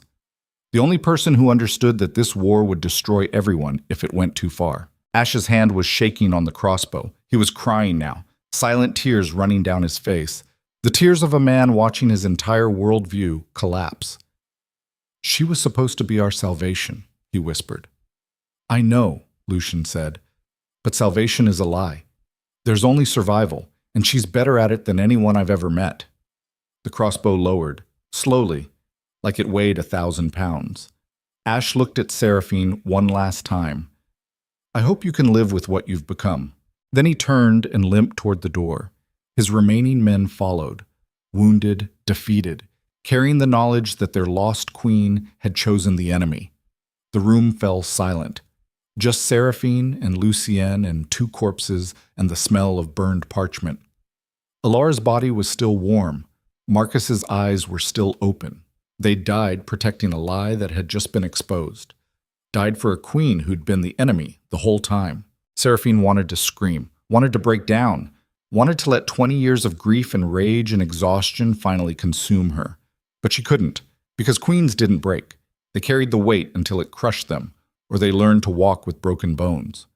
Lucien was staring at his hands, at the blood covering them, at the evidence of violence that was supposed to have been a quiet operation. We need to leave, he said. His voice was flat, empty. Before word of this spreads, Seraphine nodded. They stepped over the bodies and walked out of the safe house into the night. The city was dark and quiet. No one knew yet that the kingdom had just changed forever, that the queen was the lost heir, that the rebellion had discovered the truth and walked away, that two people who loved each other had just survived something that should have destroyed them. But survival wasn't the same as winning. It was just not losing yet. Right. They didn't speak on the way back to the palace, moved through secret passages and hidden routes like ghosts, like people who'd learned how to be invisible. When they reached Seraphine's chambers, Lucian finally broke the silence. "I need to know everything," he said. "No more lies. No more secrets. Everything." Seraphine looked at him, at the man she'd married 20 years ago, at the stranger he'd become in the last hour, at the king who'd just protected a woman who could destroy everything he'd built. "Okay," she whispered. They sat in the darkness, and she told him everything.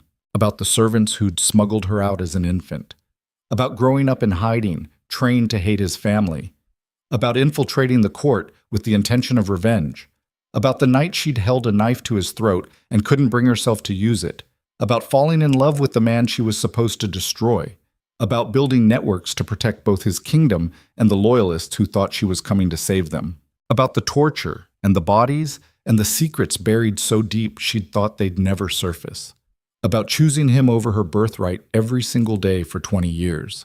Lucian listened without interrupting. His face was unreadable. When she finished, the silence stretched between them like a wound. Finally, he spoke. "Did you ever regret it? Choosing me over the throne? Me over the—" "Every day," Seraphine said honestly. "Every single day I wondered if I was betraying my family, if I was weak for loving you, if I should have had the courage to kill you when I had the chance. And now I know I made the right choice. Because the throne isn't worth having if you have to destroy everything to claim it. Because I've seen what revenge does to people, and I didn't want to become that. Because I love you, and that's stronger than blood." Lucian's jaw tightened. "I don't know if I can trust you again. I know. I don't know if I can look at you without seeing the lie. I know that too. But I also don't know if I can survive without you," he admitted. His voice cracked. "And I hate that. I hate that after everything. After 20 years of lies, you're still the only person I want beside me." Seraphine felt tears on her face. She was crying. For the first time since Alara died, for the first time in years. "We're broken," she said. "Both of us. This marriage, this kingdom, all of it is broken." "Then we figure out how to live broken," Lucian replied, "because the alternative is watching it all fall apart." He reached for her hand. She let him take it. And they sat in the darkness together, two people who just discovered that love wasn't enough to fix everything, but it might be enough to survive anything. The next morning, Lucien called an emergency council meeting. Every lord in the capital was summoned, every general, every minister. They filled the throne room, whispering among themselves, trying to figure out what crisis had prompted such urgency. Seraphine stood beside Lucien at the base of the throne. Not on it, beside it, equal. When everyone had assembled, Lucien raised his hand for silence. The room fell quiet immediately. "There's been a development," he began. His voice carried across the stone chamber. "The rebellion in the north has obtained documents they claim prove the existence of a surviving Veilheart heir, documents that question the legitimacy of this dynasty. The council erupted into chaos, voices shouting, accusations flying, panic spreading like wildfire. Lucien let it continue for 30 seconds. Then he raised his hand again, and the room fell silent. "Those documents have been destroyed," he continued. "But the truth remains. There was a survivor, an infant smuggled out during the purge, raised in hiding, trained to infiltrate this court and reclaim the throne. The council was frozen. Every eye locked on the king. That survivor," Lucien said quietly, "is standing beside me." The silence was absolute. You could have heard a pin drop. "Queen Seraphine Veilheart is the rightful heir to this throne," Lucien continued. His voice was steady, strong. "She has been since birth. She could have claimed it at any time in the last 20 years. She could have led the rebellion, could have torn this kingdom apart to restore her family's dynasty." He turned to look at her. "Instead, she chose to protect it, to protect all of you, to work in shadows to keep this kingdom from collapsing while letting my family take credit for her work." The council was staring at Seraphine now. Some faces showed shock, others betrayal. A few showed something like understanding. "So here's what's going to happen," Lucien said. He turned back to the council. "Queen Seraphine will continue as she has been, as my equal partner in governance, as the intelligence network that has kept us ahead of every threat for 2 decades. And anyone who has a problem with that can leave this chamber and never return." No one moved, because they all understood what was really being said, that the king had just acknowledged his queen's legitimacy and dared anyone to challenge it, that he was willing to risk everything to keep her beside him, that the kingdom was being offered a choice between stability under a partnership or chaos under division. "This is treason," Lord Corvin said finally. His voice was shaking. "You're asking us to accept that the throne was stolen, that we've been serving a false dynasty." "I'm asking you to accept reality," Lucien corrected, "that every throne in history was taken by force, that legitimacy is a story we tell ourselves, that what matters is results, not bloodlines. Queen Seraphine has governed this kingdom better than any pure Draven ever could. That makes her more legitimate than any document." The argument hung in the air. This was the moment, the point where everything either held or collapsed completely. Lord Thorn stood slowly, his skeletal frame unfolding like a blade. "I have served 3 generations of Dravens," he said. "Watched this dynasty consolidate power through brutality and fear. Watched it sacrifice justice for stability. And I've hated every moment of it." The room tensed. "But I've also watched Queen Seraphine," Thorn continued. "Watched her turn charity into intelligence networks. Watched her prevent wars through information instead of violence. Watched her carry the weight of governing while letting kings take credit." He looked directly at Seraphine. "If that woman is the rightful heir, then perhaps we've been serving the right monarch all along. We just didn't know it." He knelt. One old man, one gesture, and suddenly half the council was kneeling too. Not because they believed in bloodlines, because they believed in results. Because Seraphine had spent 20 years proving she could carry the weight of a crown even without wearing one. Lucien looked at her. She looked back. And in that moment they both understood what had just happened. They'd survived. Not through lies, through truth, through choosing each other over everything else, through becoming something neither of them had been born to be. Partners. 8. That night, alone in their chambers, Seraphine finally let herself break. She collapsed against Lucien and sobbed. For Alara, for Marcus, for 20 years of carrying impossible weight, for the family she'd lost, for the throne she'd given up, for the future she'd chosen instead. Lucien held her and didn't try to fix it, just held her while she shattered. Because this is what love looks like between broken people. Not healing, not saving, just witnessing. Just being present while the other person falls apart. Just understanding that sometimes survival means learning to live with pieces missing.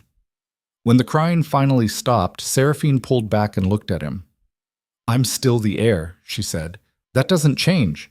Half the kingdom will always see me as the rightful queen and you as the usurper." "I know. And the other half will see me as a traitor who chose the enemy. I know that too. So what do? "We govern," Lucien said simply. "We prove that we're better together than either dynasty was alone. We build something new, something that doesn't require legitimacy through blood because it earns legitimacy through results. And if we fail, then we fail together." Seraphine laughed. It came out wet and broken, but real. "That's the worst plan I've ever heard." "I know," Lucien agreed, "but it's the only one we have." He pulled her close. And for the first time in 20 years, Seraphine felt like she could breathe. Not because the lies were gone, but because they'd survived the truth. And survival was all that mattered. Outside their window, the kingdom slept, unaware that the balance of power had just shifted, that the queen was the heir, that the king had chosen partnership over pride, that the rebellion had lost its symbol, that everything was different now, but also somehow the same, because kingdoms don't change overnight. They change through 1,000 small choices, through rulers willing to carry impossible weight, through people choosing survival over righteousness, through love that was strong enough to outlast lies, and Seraphine and Lucien had just proven they were willing to do all of it, together, even if it destroyed them, especially if it destroyed them. because that was the price of power, and they were both finally ready to pay it. 3 days after the council meeting, the first assassination attempt came. Not subtle, not professional, just a kitchen servant with a blade and enough rage to forget he was mortal. He made it within 5 feet of Seraphine before Lucien's guard cut him down. The man died screaming about traitors and false queens and justice for the true dynasty. His blood pooled across the marble floor of the dining hall while nobles watched in frozen horror. Seraphine didn't flinch, just stepped over the body and continued to her seat, like death was becoming routine. Because it was. The second attempt came that night. Poison in her wine, amateur work, the kind that turned liquid cloudy and smelled like bitter almonds. She dumped it in a potted plant and watched the leaves wither within minutes. Someone on her staff wanted her dead. Someone close enough to access her chambers, close enough to know her routines.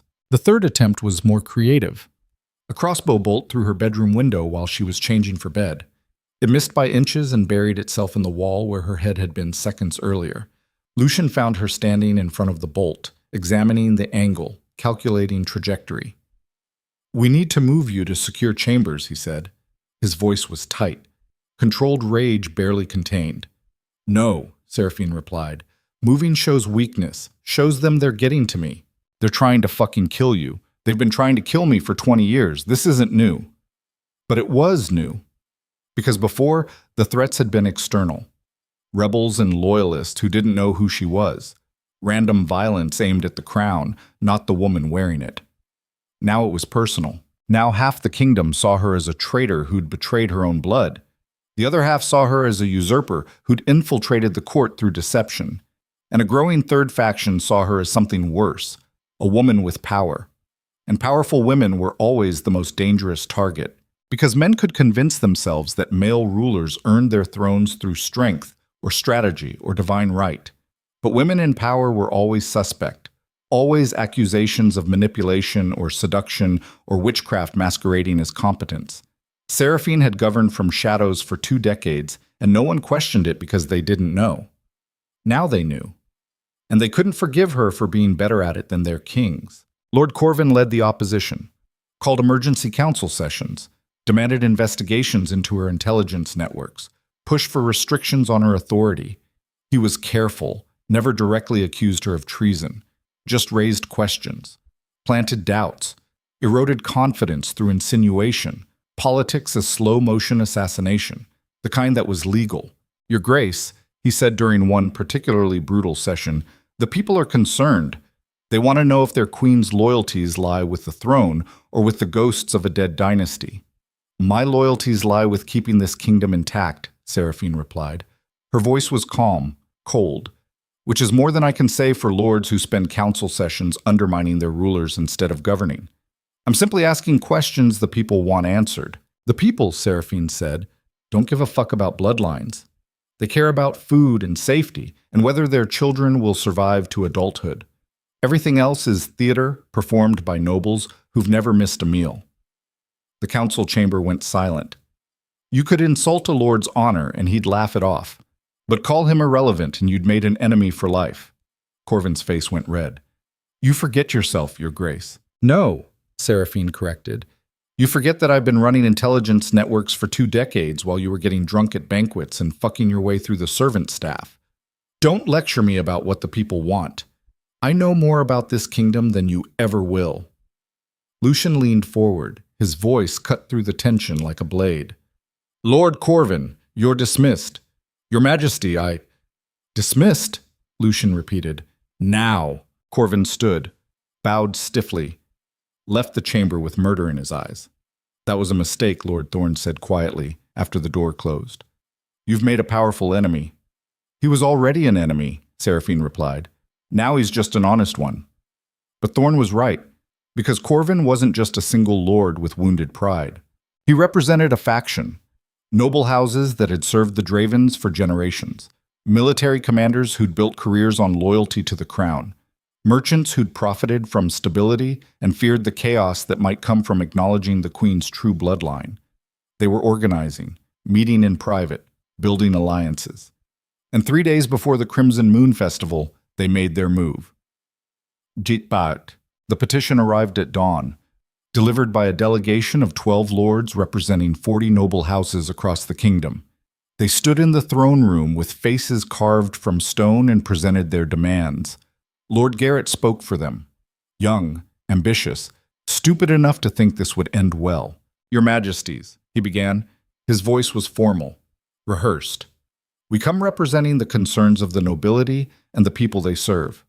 Recent revelations about Queen Seraphine's bloodline have created uncertainty about the succession, about the legitimacy of this union, about the future of the kingdom." "Get to the point," Lucien said. Garrett swallowed. "The point, Your Majesty, is that we're requesting the Queen step aside from governance, that she maintain her title and position, but remove herself from active political participation until such time as the question of legitimacy can be properly resolved." Seraphine felt ice run through her veins. This wasn't a petition, it was a coup disguised as bureaucracy. Remove herself from governance meant stripping her of all authority, turning her into a decorative figurehead, eliminating her networks, her influence, everything she'd built, making her powerless. "And if you refuse?" she asked quietly. "Then we have no choice but to call for a formal tribunal," Garrett replied, "to investigate whether your marriage to the king was entered into under false pretenses, whether your continued presence at court represents a threat to the stability of the realm. You're threatening the queen," Lucien's voice was deadly quiet. "We're protecting the kingdom," Garrett corrected. "By demanding my wife surrender her authority based on bloodline?" Lucien stood, his full height suddenly making the throne room feel smaller. "She's governed this kingdom better than any of you. She's prevented wars, exposed corruption, built intelligence systems that kept us ahead of every threat. And you want her to step aside because she was born to the wrong family?" "We want clarity," Garrett insisted. "We want to know that our rulers serve the kingdom, not personal vendettas."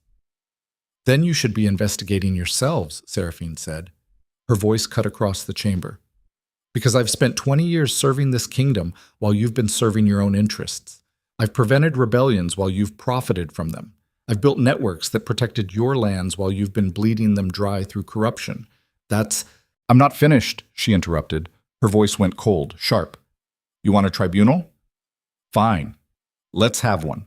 Let's examine every noble house that's grown wealthy through tax fraud and illegal tariffs. Let's investigate every merchant contract awarded through bribery. Let's audit every military supply line that's been siphoning resources for personal profit." The delegation's faces had gone pale, because they all knew what a real investigation would find. Every single one of them was dirty. That's what noble power was built on. Corruption refined into tradition. Theft legalized through influence. And Seraphine had documented all of it. "You have two choices," she continued. "You accept that I'm continuing as I have been, or I release 20 years of intelligence on noble corruption and we see which houses survive the scandal." "You're blackmailing us," Garrett said. His voice was shaking. "I'm negotiating," Seraphine corrected. "There's a difference. This is treason." "No," Lucien said. His hand was on his sword now. "This is reality. Queen Seraphine has more dirt on this council than you have on her, so you can accept that she's staying exactly where she is, or you can watch your houses burn. Your choice." The delegation looked at each other. This wasn't how it was supposed to go. They'd expected the king to capitulate, to choose political stability over his controversial queen, to recognize that fighting 40 noble houses was suicide. They hadn't expected him to choose her anyway. "We'll need time to consider," Garrett said finally. "You have until sunset," Lucien replied. "After that, I consider this conversation an attempted coup and respond accordingly." The delegation left, and Seraphine felt the kingdom shift beneath them, because this was it, the moment where everything either held or shattered completely, where 2 decades of careful balance collapsed into open warfare. "They're going to fight," she said once the throne room was empty. "I know," Lucien replied. "This could destroy the kingdom. I know that too." "Then why are you doing this?" "Because you're my wife," Lucien said simply. "And I'm done pretending that's negotiable, even if it costs you everything." "Especially then." Seraphine looked at him, at the man who'd discovered her greatest lie and chosen to protect her anyway, at the king who was willing to risk civil war rather than surrender his queen, at the person she'd somehow learned to love despite every reason not to. We might not survive this, she said quietly. Then we die together, Lucian replied. I can live with that. Can you? He pulled her close, his forehead against hers. Yes. And for one brief moment, standing in an empty throne room while the kingdom assembled against them, Seraphine felt something she hadn't felt in 20 years. Hope. Not the naive kind. The brutal kind. The kind that came from knowing you'd already lost everything and discovered you could still keep fighting. The kind that made people dangerous. The noble houses didn't wait until sunset. By noon, reports were flooding in. Lord Corvin had mobilized his private guard. 300 soldiers moving toward the capital under the pretense of festival security. House Marlowe had sealed its borders and recalled all trade agreements with the crown.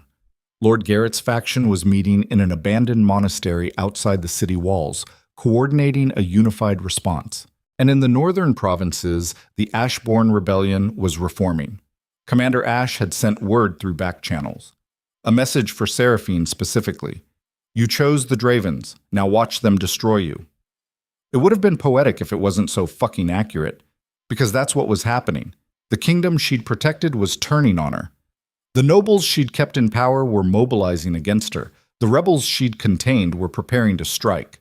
And in the middle of it all, two people who'd built something fragile out of lies and desperation were trying to figure out how to survive.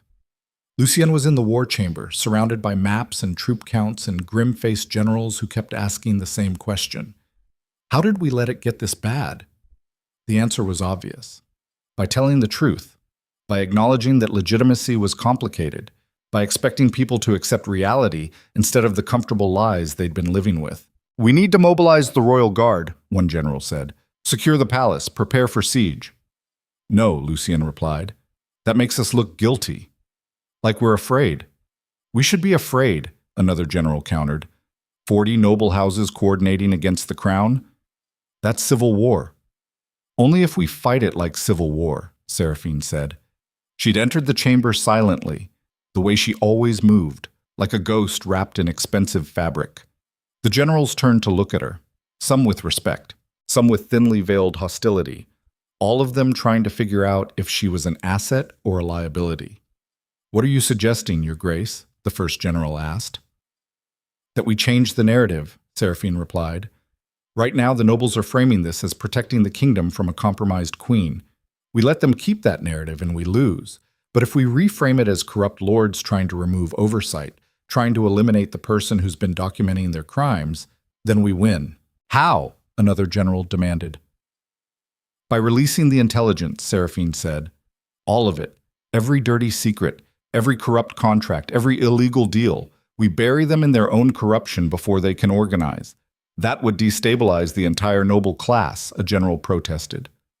Good, Seraphine replied. They've been destabilizing the kingdom for generations. Time they experienced consequences. The generals looked at Lucien, waiting for him to overrule her, to choose stability over justice, to prove he was still king. Do it, Lucien said. The room went silent. Your Majesty, one general said carefully, releasing that kind of information could collapse the government. Then we rebuild it, Lucien replied. Better, without the rot. This is madness. This is survival, Seraphine corrected. You think those noble houses are going to stop if we show weakness? You think they'll accept a compromise? They want me gone and they want the king diminished. The only way we survive is by making them more afraid of us than we are of them. By destroying our own nobility? By destroying the corrupt parts, Seraphine said. The houses that can't survive transparency were always going to be problems. Better to deal with them now than wait for them to gather more power. The generals exchanged glances. This was the moment where military minds had to decide between tradition and survival, between the way things had always been done and the brutal pragmatism of people who understood they were out of options. We'll need to move fast, one general said finally, before they realize what we're doing. We'll need to secure loyalist houses first, another added. Make sure we have allies before we start making enemies. And we'll need to prepare for backlash, a third said. This is going to get bloody. Everything gets bloody eventually, Lucien replied. Might as well control when and how. The generals nodded and dispersed to their tasks, and Seraphine felt the machinery of power shifting into gear. This is what governance looked like when stripped to its essentials. Not ceremonies or traditions or polite fictions about legitimacy. Just force and information and the willingness to use both. They spent the rest of the day preparing. Seraphine pulled files from her networks. 20 years of documented corruption compiled into devastating evidence. Tax fraud, contract manipulation, illegal land seizures, bribes, blackmail, murder. Every dirty secret the noble houses thought was buried. She organized it methodically, prioritized targets, identified which houses could be turned and which needed to be destroyed. It was brutal work, but she'd been preparing for it her entire life. Lucian coordinated with loyal generals, positioned troops, secured supply lines, made sure that when the nobles moved, they'd find themselves facing a unified military response. By sunset, they were ready. And that's when the festival began. Imets. The Crimson Moon Festival was the largest celebration in the kingdom's calendar. 3 days of feasting and games and ceremonies honoring the founding of Nocturne. The capital swelled with visitors from every province, merchants and nobles and common people all crowding the streets in a temporary suspension of normal hierarchy. It was supposed to be joyful. This year it felt like a funeral, because everyone knew something was coming. The streets were tense, whispered conversations, soldiers in festival dress that didn't quite hide their readiness for violence, noble delegations moving through crowds with too many guards, the calm before the storm. Seraphine and Lucien made their appearance at the opening ceremony, stood on the palace balcony overlooking the main square, waved to crowds that cheered with uncertain enthusiasm. Some people genuinely loved them, some were afraid not to. Most were just trying to survive whatever was about to happen. The ceremony proceeded through its traditional stages. Speeches, symbolic offerings, the lighting of the great brazier that would burn for 3 days. Everything normal, everything wrong. And then, just as the sun set and the crimson moon rose over the capital, Lord Corvin made his move. He stepped onto a raised platform in the square, surrounded by guards, backed by a delegation of noble houses, and he started speaking. Citizens of Nocturne, his voice carried across the crowd, amplified somehow. Maybe magic, maybe just good acoustics. We gather tonight to celebrate our kingdom. But we also gather at a moment of crisis, a moment when the very foundation of our realm has been called into question. The crowd went silent. Recent revelations, Corvin continued, have exposed that Queen Seraphine Valhart is not who she claimed to be, that she entered this court under false pretenses, that she has operated in secret, building networks of power unknown to the crown, pursuing agendas we cannot verify. He's lying, Lucien said quietly beside her, making it sound like you were hiding from me. Let him talk, Seraphine replied. Let him show everyone what he is. We do not question her service, Corvin went on, but we must question her loyalties. We must ask whether a woman born to the old dynasty can truly serve the new one, whether her marriage to King Lucien was genuine or simply infiltration by another name. The crowd was murmuring now, uncertain, being swayed. And so we call upon the Queen, Corvin said, to step aside from governance, to allow proper investigation into her networks and activities, to prove through transparency that she serves the kingdom, not personal ambition. It was well delivered, reasonable sounding, the kind of speech that made tyranny sound like justice. Seraphine stepped to the edge of the balcony. The crowd fell silent. She didn't need amplification. Her voice carried naturally. 20 years of learning how to command attention without shouting. Lord Corvin speaks of transparency, she began, of investigation and proper procedure. So let me offer him exactly that. She pulled a document from her sleeve, held it up for the crowd to see. This is a record of tax payments from House Corvin over the last 10 years. Payments that were reported as complete but were actually 30% short. 30% that went into Lord Corvin's personal accounts, while his province's roads crumbled and his people starved. Corvin's face went white. That's a lie. Is it? Seraphine's voice was cold. Should we audit your accounts publicly? Should we examine where the money actually went? The crowd was turning now. Looking at Corvin with suspicion, she pulled out another document. This is a contract between Lord Garrett and a merchant consortium, a contract that awarded exclusive trading rights in exchange for kickbacks that violated trade law and cost the crown $3 million in lost revenue. Garrett was in the crowd. His face had gone red. And this, Seraphine continued, pulling out a third document, is evidence that House Marlowe has been smuggling weapons to rebel forces, not to support their cause, just to profit from both sides of the conflict. She had more, dozens more, each one carefully chosen to destroy the credibility of the lords opposing her, each one absolutely accurate. You want transparency? She called out to Corvin. You want investigation? I'll give you 20 years of investigation. Every corrupt contract, every illegal deal, every noble house that's been bleeding this kingdom dry while pretending to serve it. The crowd was restless now, angry, because they'd been suffering while their lords got rich, and now they had proof. Corvin tried to respond, tried to claim the documents were forgeries, but Seraphine kept talking, kept presenting evidence, kept systematically destroying every lord who'd stood against her. This is what real power looks like, not armies or ceremonies or inherited titles. Information, the ability to expose truth when exposure becomes weapon. And Seraphine had spent 20 years becoming the most dangerous person in the kingdom. Lucien watched her work with something approaching awe. This was his queen, not the diplomatic facade she showed in council. The real thing, brutal, efficient, terrifying. The crowd was turning hostile toward the nobles now, shouting, demanding answers. Some of Corvin's guards were backing away, unwilling to protect a lord who'd just been exposed as corrupt. And that's when the first torch was thrown. Not at the nobles, at the palace. Seraphine saw it arc through the air, watched it land on the decorative banners hanging from the balcony, watched the fabric catch and flames start spreading. The crowd wasn't turning against the nobles. It was turning against everything, because that's what happens when you destroy the illusion of order. When you expose that everyone in power is corrupt, when you tell people the system is rotten to the core, they don't fix it, they burn it down. And suddenly the festival had become a riot. Chasag. The palace guards moved to contain it, but they were outnumbered 50-1. The crowd surged forward, not organized, not directed, just raw chaos fueled by years of resentment finally finding an outlet. More torches flew, more fires started. The festival had become an inferno. "We need to get you inside," a guard captain shouted at Lucien. "No," Lucien replied. "We run and we lose everything. Your Majesty, the crowd is—" "I don't care," Lucien interrupted. "We hold." But the crowd was pushing closer, scaling the palace walls, breaking through the outer gates. This was it. The moment where kingdoms fell, where rulers discovered that power was an illusion maintained only as long as enough people believed in it. And right now, no one believed in anything except anger. Seraphine grabbed Lucien's arm. "We have to address them, now, before this becomes complete chaos." "How? We've lost control."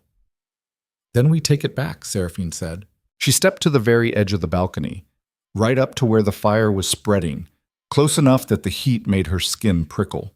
And she started speaking, not shouting, speaking, quietly enough that people had to stop and listen to hear her. "You're angry," she said. "You should be. You've been lied to, exploited, bled dry by people who were supposed to protect you." The crowd was still surging, but some were listening now. "And you want someone to blame," Seraphine continued. "You want someone to punish for all of it, for the corruption and the hunger and the wars that took your sons and brothers and fathers." She paused. "Blame me." The crowd went quiet. Seraphine raised her voice slightly. "I'm the one who built the networks that documented their crimes but didn't stop them. I'm the one who had the power to expose corruption years ago but chose stability instead. I'm the one who decided it was better to let you suffer in ignorance than risk civil war by revealing the truth." "What are you doing?" Lucien whispered. "Giving them what they need," Seraphine replied. She turned back to the crowd. "I'm the daughter of the dynasty you were taught to forget, the heir to a throne that was stolen through massacre. I infiltrated this court planning revenge. I married your king intending to destroy him. And then I made a choice. I chose to protect this kingdom instead of reclaiming my birthright. I chose to serve from shadows instead of ruling openly. I chose all of you over everything I was born to be." The crowd was absolutely silent now. "And maybe that was wrong," Seraphine said. "Maybe I should have burned it all down. Maybe I should have led rebellions and executed every corrupt lord and torn the system apart to build something new. Maybe that would have been justice." She paused again. but it wouldn't have kept you alive. It wouldn't have prevented the civil war that would have starved half the kingdom. It wouldn't have protected your children from becoming casualties in someone else's war for legitimacy. So I made the choice I could live with. I became the ghost in the machine, the intelligence network that kept this kingdom functioning despite its corruption. The Shadow Queen who governed without credit or recognition because governing was more important than being recognized. The fire was spreading now. The balcony was going to collapse soon. But Seraphine didn't move. And now you have a choice, she said. You can burn this palace down. You can kill me and the king and every noble in the capital. You can tear it all apart and see what grows in the ashes. That's your right. Or you can demand better. You can hold us accountable. You can force us to govern with the transparency we should have shown from the beginning. You can make us earn legitimacy through results instead of bloodlines. The crowd was wavering, caught between rage and the promise of something better. I can't give you back what was taken, Seraphine said. I can't undo the corruption or resurrect the dead or rewrite history, but I can give you the truth, all of it, every secret, every crime, every piece of information I've gathered in 20 years. And I can promise that anyone who can't survive transparency doesn't deserve power. She looked directly at the crowd. I'm not asking for forgiveness. I'm offering a deal. You let us govern, and we govern honestly. You hold us to standards we actually meet. You stop accepting pretty lies and demand ugly truths. The balcony groaned beneath them. Lucian grabbed her hand. If we die, he said quietly, I want you to know we're not dying, Seraphine interrupted. How do you know? Because I spent 20 years learning how to read people, and that crowd doesn't want blood anymore. They want hope. The crowd surged forward one last time, not attacking, extinguishing. They started putting out the fires, passing buckets of water, climbing the walls not to breach them, but to save them. And Seraphine realized she'd done it. She'd turned a riot into a revolution, not the violent kind, the kind where people decided they deserved better and demanded it. The balcony collapsed. But by then, Seraphine and Lucien were inside, surrounded by guards, safe, for the moment. Because outside the palace walls, the kingdom was changing, and change was always dangerous, especially when it came with fire. The fires burned through the night, not destroying, transforming. By dawn, the capital looked like a battlefield where no one had actually fought. Scorched banners hung from palace walls. Broken barricades littered the streets. The smell of smoke and ash hung in the air like the ghost of violence that almost happened. But the real battle was just beginning. Because riots could be contained, violence could be controlled. But the truth Seraphine had unleashed into the kingdom couldn't be put back in its box. It was spreading, province to province, house to house, like infection or revelation depending on who you asked. The morning after this festival, 43 noble houses sent formal letters of censure to the throne.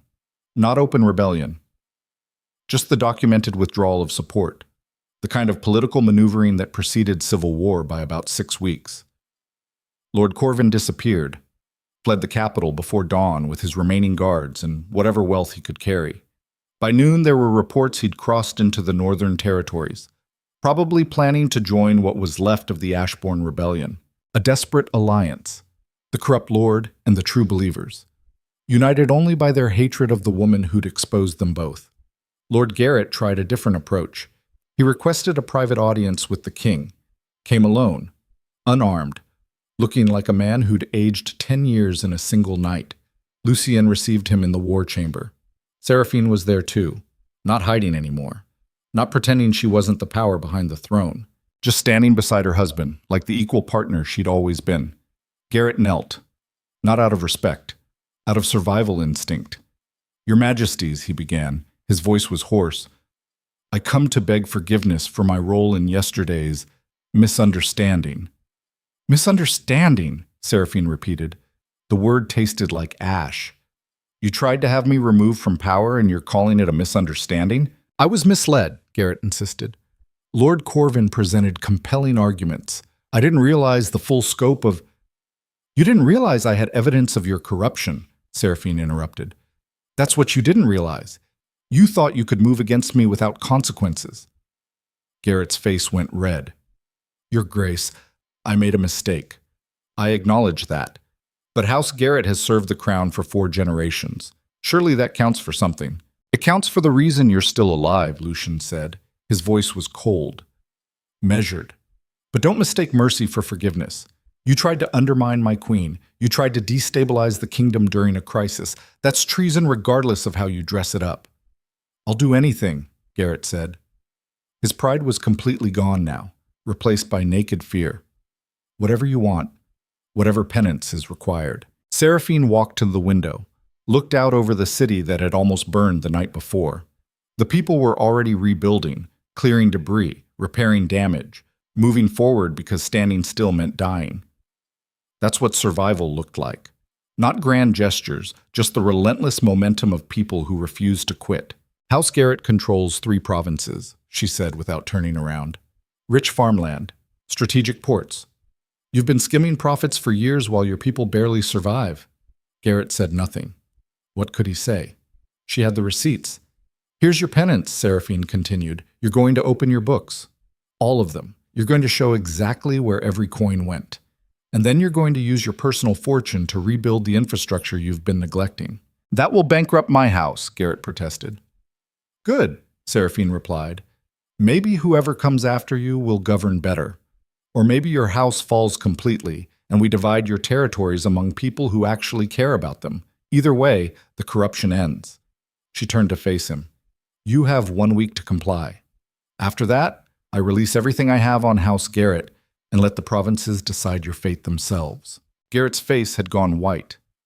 You're destroying the entire noble class. No, Seraphine corrected. I'm destroying the parts that can't survive accountability. The rest will adapt or die. That's how evolution works. Garrett left without another word, and Seraphine felt the weight of what she'd started settle across her shoulders. This is what real change looks like. Not instant transformation, not clean resolution, just the slow, brutal process of dismantling systems that had survived through secrecy and replacing them with something that could survive transparency. It was going to be ugly. A lot of noble houses were going to fall. A lot of people were going to suffer during the transition. But the alternative was letting the rot continue until the entire kingdom collapsed from within. Lucian came to stand beside her at the window. You're going to make enemies of everyone, he said quietly. I know. They're going to call you a tyrant. I know that too. Does it bother you? Seraphine thought about it, really thought. 20 years ago, it would have destroyed her. The idea that people would hate her for doing what needed to be done. That history might remember her as the queen who tore apart the nobility instead of the woman who saved a kingdom. But she'd learned something in 2 decades of carrying weight no one else could see. You couldn't govern for approval. You governed for results, and if the results were good, eventually the approval followed. Or it didn't, but at least people survived. No, she said finally. It doesn't bother me anymore. Lucian kissed her temple. That's what makes you dangerous? Is that a compliment? It's an observation. They stood there for a long moment. 2 people who'd built something impossible out of lies and murder and the stubborn refusal to let each other fall. The war chamber door opened. A messenger. Young, terrified, holding a sealed letter with hands that shook. Your Majesties, he said. This just arrived. From the Northern Territories. Lucian took it, broke the seal, read in silence. His face went hard. What is it? Seraphine asked. Commander Ash, Lucian replied. He's reformed the Ashborn, merged with Corvin's forces. They're calling themselves the Army of Restoration, and they're marching on the capital. How many? 5,000. Maybe more. When? They'll be here in 3 days. Seraphine felt the air leave her lungs. 5,000 soldiers, led by a fanatic who thought she'd betrayed everything he believed in, funded by a corrupt lord who wanted revenge, united by the conviction that the throne was illegitimate and needed to be cleansed through blood. This was it, the moment where all the lies and compromises and desperate choices came due, the final reckoning. We need to mobilize, Lucian said. He was already moving, calling for generals, preparing for war.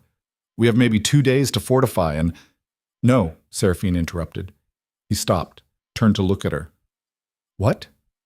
We don't fight them, she said. Lucian stared at her like she'd lost her mind. They're bringing an army to our gates. We don't have a choice. There's always a choice. Seraphine, I'm going to meet with him, she said. Commander Ash, face to face, before the battle. That's suicide. Maybe, Seraphine agreed, but it's the only way this ends without thousands of deaths. He'll kill you, probably. Then why? Because I owe him the truth, Seraphine said. Her voice was quiet, steady. He spent years fighting for me, believing in me, dying for the idea that I'd save them, and I betrayed that. I chose the Dravens over the cause he dedicated his life to. He deserves to hear why, face to face, before we slaughter each other over it. Lucian's jaw was tight. I won't let you walk into an execution. You don't get to let me do anything, Seraphine replied gently. I'm not asking permission. I'm telling you what's going to happen. Then I'm coming with you. No. Seraphine, if I die, the kingdom needs you, she interrupted. You're the legitimate ruler. The one people actually accept. I'm the complication, the question mark. If I'm gone, things get simpler. I don't want simpler, Lucian said, his voice cracked. I want you. I know. She crossed to him, took his face in her hands. The same hands that had killed and tortured and signed death warrants. The same hands that had held him through nightmares and traced the scars on his body and learned every way to make him feel human instead of monstrous. I love you, she said. That was never a lie. Everything else might have been performance or calculation or survival, but that was real. Past tense again, Lucian noted. His eyes were wet. No, Seraphine corrected. Present tense. I love you. And because I love you, I'm going to try to end this war before it starts. And if you can't, then at least I tried. She kissed him, long and slow and desperate. The kiss of two people who'd found each other in the worst circumstances and built something worth dying for. When she pulled back, Lucienne was crying. The Wolf Emperor, the man who'd ruled through fear and precision and cold calculation, crying for a woman who'd lied to him for 20 years and somehow become the only truth that mattered. Don't die, he whispered. I'll do my best. It wasn't a promise, because some things were beyond promising. Seraphine rode out at dawn, alone. No guards, no weapons. Just a white flag and a message sent ahead requesting parley. The Army of Restoration had made camp 15 miles outside the capital, close enough to threaten, far enough to organize. It took her 3 hours to reach them, 3 hours of riding through countryside that should have been celebrating the harvest, but was instead preparing for war. Farmers hiding their crops, merchants fleeing to fortified cities, entire villages emptying as people tried to get away from the coming violence. This is what war looked like before it started. Not armies clashing, just ordinary people trying not to become casualties in someone else's fight for power. The Ashbourne sentries saw her coming from a mile away. They didn't shoot, just watched as a lone woman on a white horse rode into their camp carrying a flag of truce. She was brought to Commander Ash's tent in the center of the encampment. He was waiting, sitting behind a campaign table covered in maps and battle plans. His leg was bandaged where Seraphine's crossbow bolt had hit him, his shoulder bound where she'd shot him the second time. He looked older than the last time she'd seen him, harder, like something inside him had calcified into pure hatred. Your Grace, he said. The title was sarcasm. You're either incredibly brave or suicidally stupid to come here. Maybe both, Seraphine replied. She stood in front of him. No ceremony, no pretense, just two people who'd been on opposite sides of the same cause finally facing each other honestly. You could kill me right now, she said. No trial, no speeches, just execution. That would make you a hero to everyone who thinks I betrayed the old dynasty. Is that why you're here? Ash asked. To offer yourself as a sacrifice? No, Seraphine said. I'm here to explain, to give you the conversation you deserved before I destroyed those documents. I don't want your explanations. Then kill me and march on the capital. Fight your war. Lose thousands of soldiers trying to breach fortifications that have stood for 300 years. Maybe you win. Maybe you kill Lucienne and claim the throne in my name. And then what? Ash's eyes were hard. Then justice is served. Justice is a lie, Seraphine said. I've spent 20 years learning that. Justice is just the word we use when we want revenge but need it to sound noble. That's what someone who betrayed their own blood would say. You're right, Seraphine agreed. I did betray my blood. I chose the living over the dead. I chose stability over righteousness. I chose to protect a kingdom instead of avenging a family I barely remember. How dare you? My mother was murdered when I was an infant, Seraphine continued. Her voice was rising now. Raw. I don't remember her face. I don't remember my brothers. I don't remember the palace before it burned. All I have are stories told by people who wanted to turn me into a weapon, who raised me to hate a family I'd never met for crimes I never witnessed. So you forgave them? Ash demanded. No, Seraphine replied. I just realized that destroying them wouldn't bring my family back. That revenge was easier than actually governing. That tearing down one dynasty would just make room for another equally corrupt one.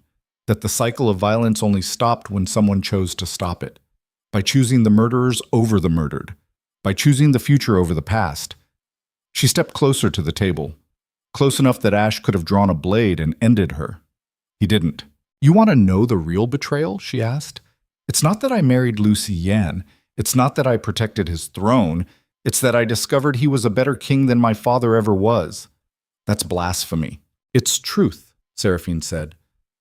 My father was weak, kind, but ineffective. He let corruption fester because he wanted to be loved more than he wanted to be respected. He made decisions based on what felt right instead of what worked. And it got him killed. Got my whole family killed. Because kindness without strength is just another word for victim. Ash's hands had curled into fists. You dishonor his memory.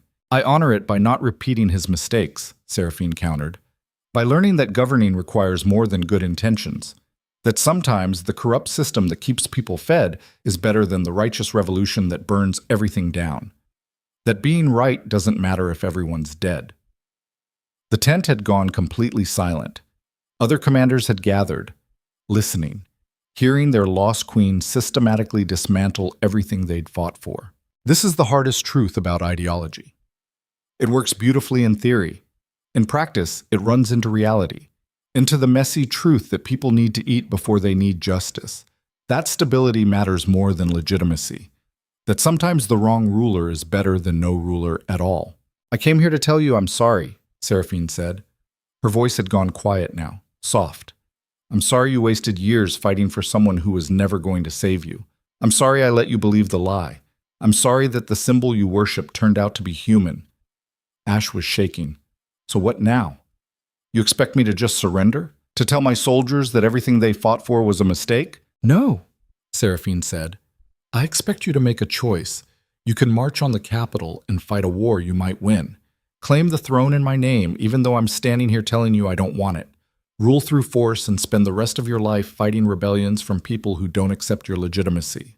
Or you help me build something better. Ash laughed. It came out bitter, broken. You want me to join you, after everything? I want you to stop wasting lives on symbols and start focusing on results, Seraphine replied. I want you to take the passion you've been putting into revenge and redirect it toward governance.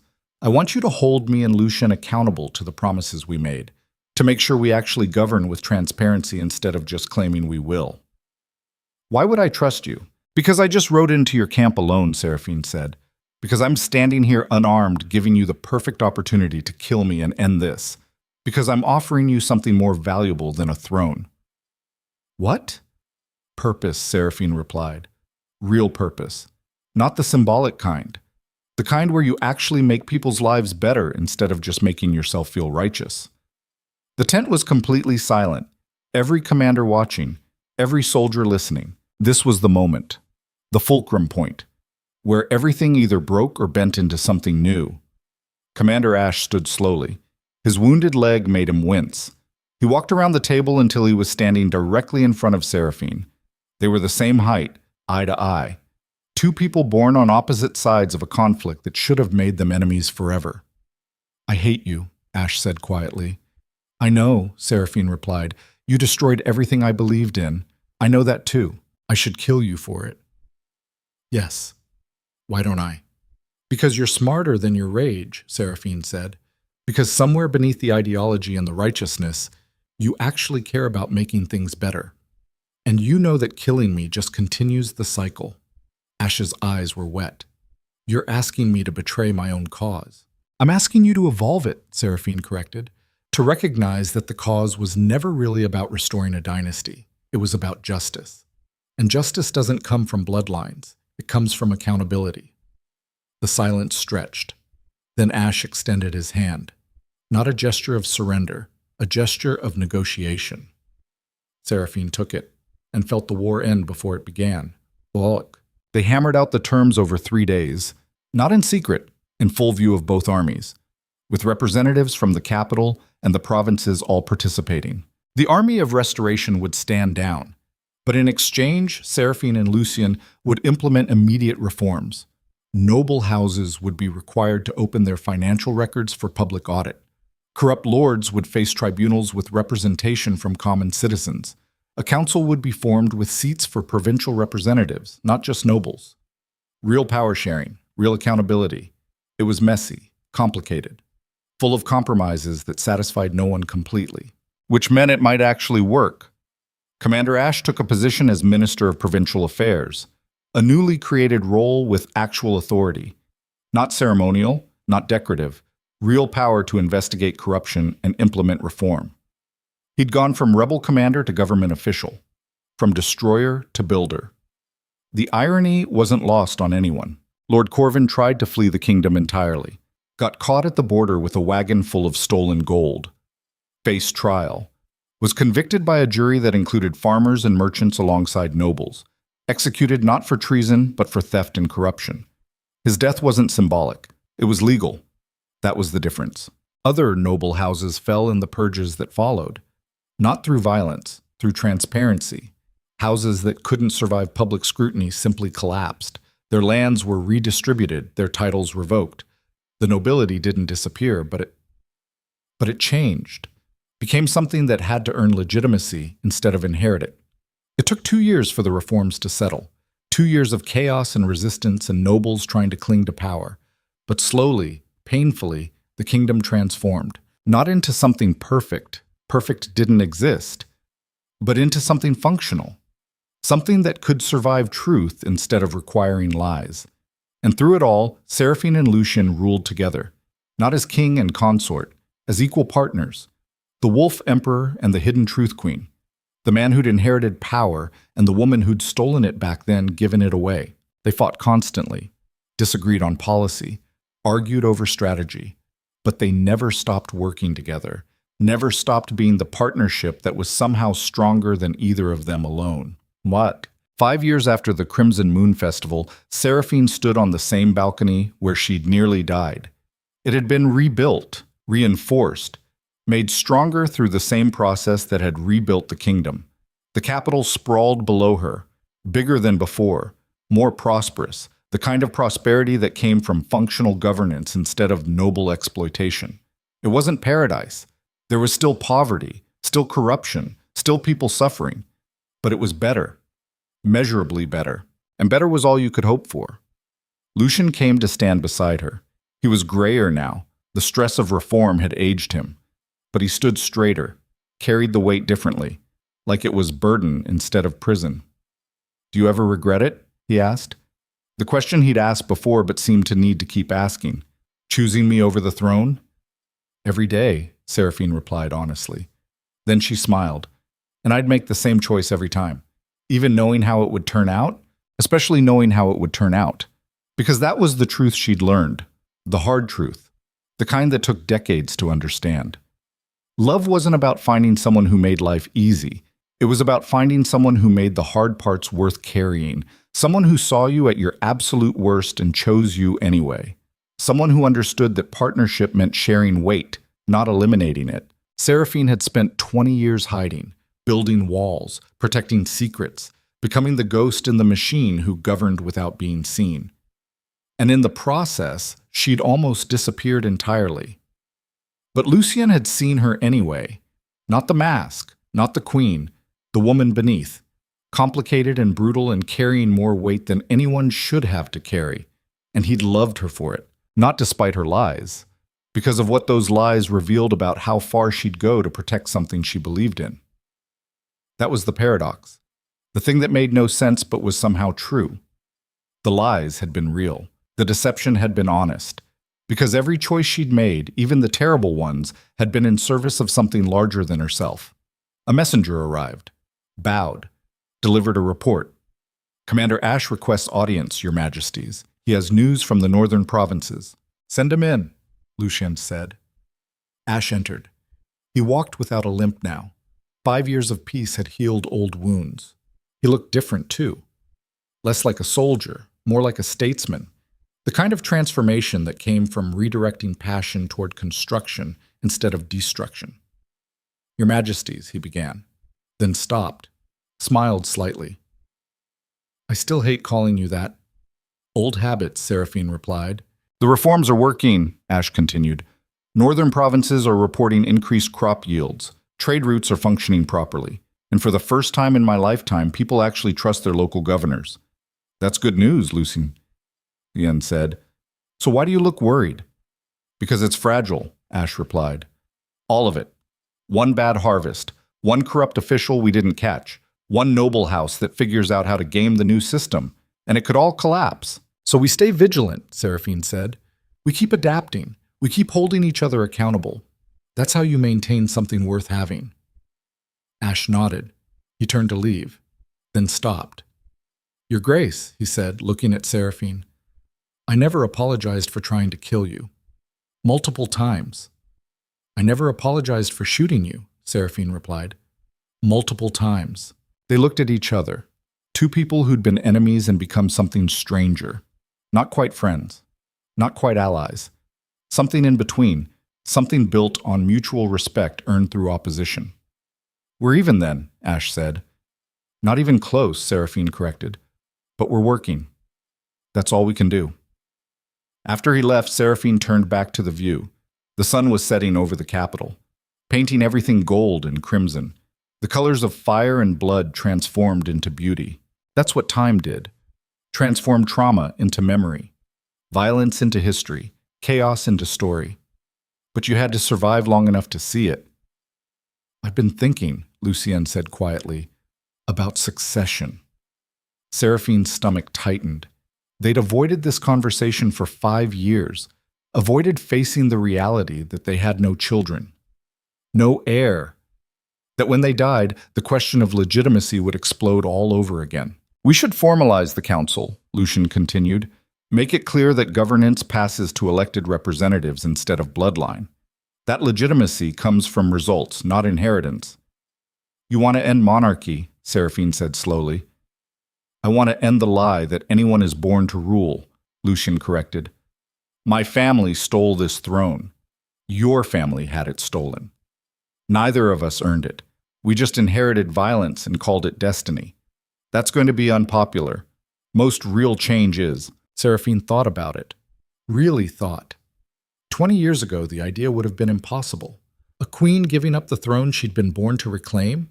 A king voluntarily surrendering absolute power? It would have looked like weakness. Now it looked like wisdom. I agree, she said finally.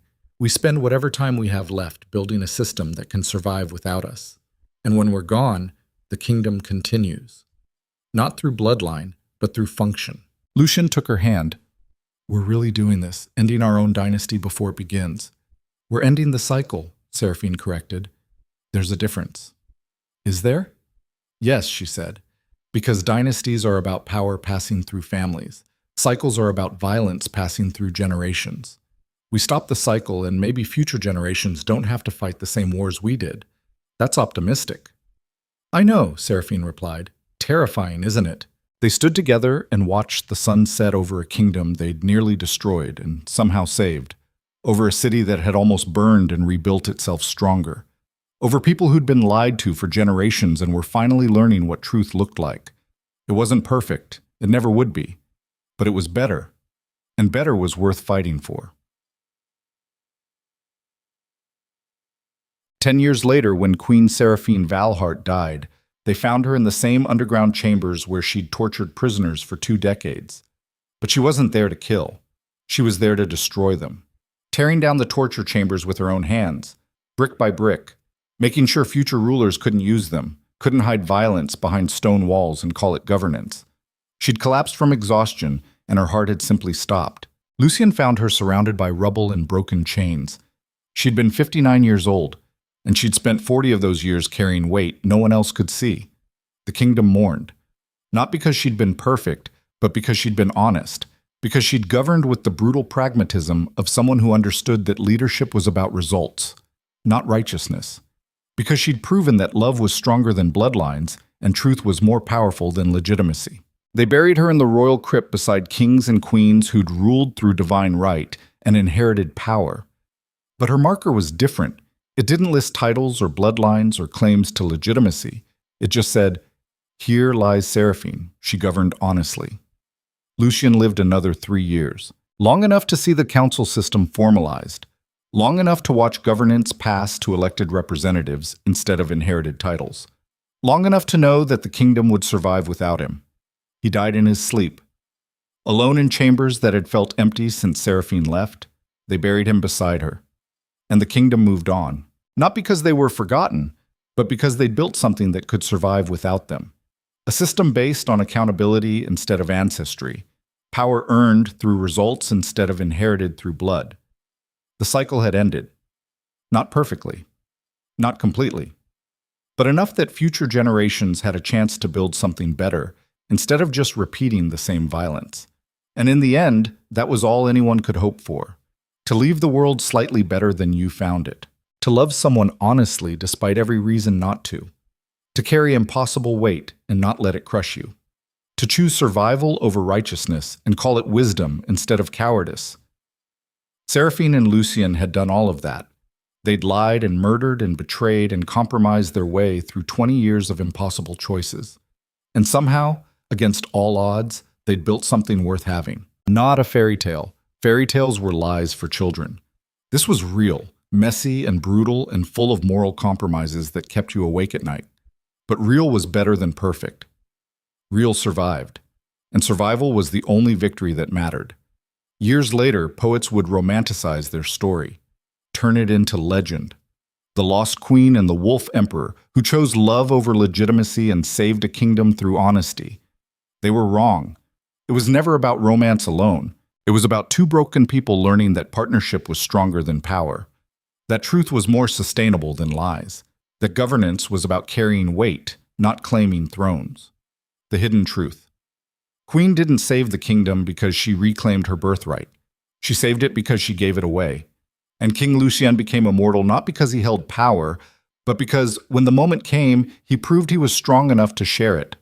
That was the real lesson, the one that took a lifetime to learn. Power without partnership was just tyranny waiting to happen, and love without honesty was just another pretty lie. But together, if you were brave enough to try, if you were strong enough to survive the truth, if you were stubborn enough to keep building even when everything collapsed, you might create something worth dying for, and more importantly, worth living for. That was their legacy. Not a dynasty, not a bloodline, not legitimacy through inheritance, just the stubborn refusal to let lies win. Just the brutal honesty that real change required real sacrifice. Just two people who chose each other over everything else and somehow changed the world in the process. And in the end, after all the violence and betrayal and desperate choices, after everything they'd survived and everything they'd lost, that was enough. It had to be, because it was all they had, and they'd made it count.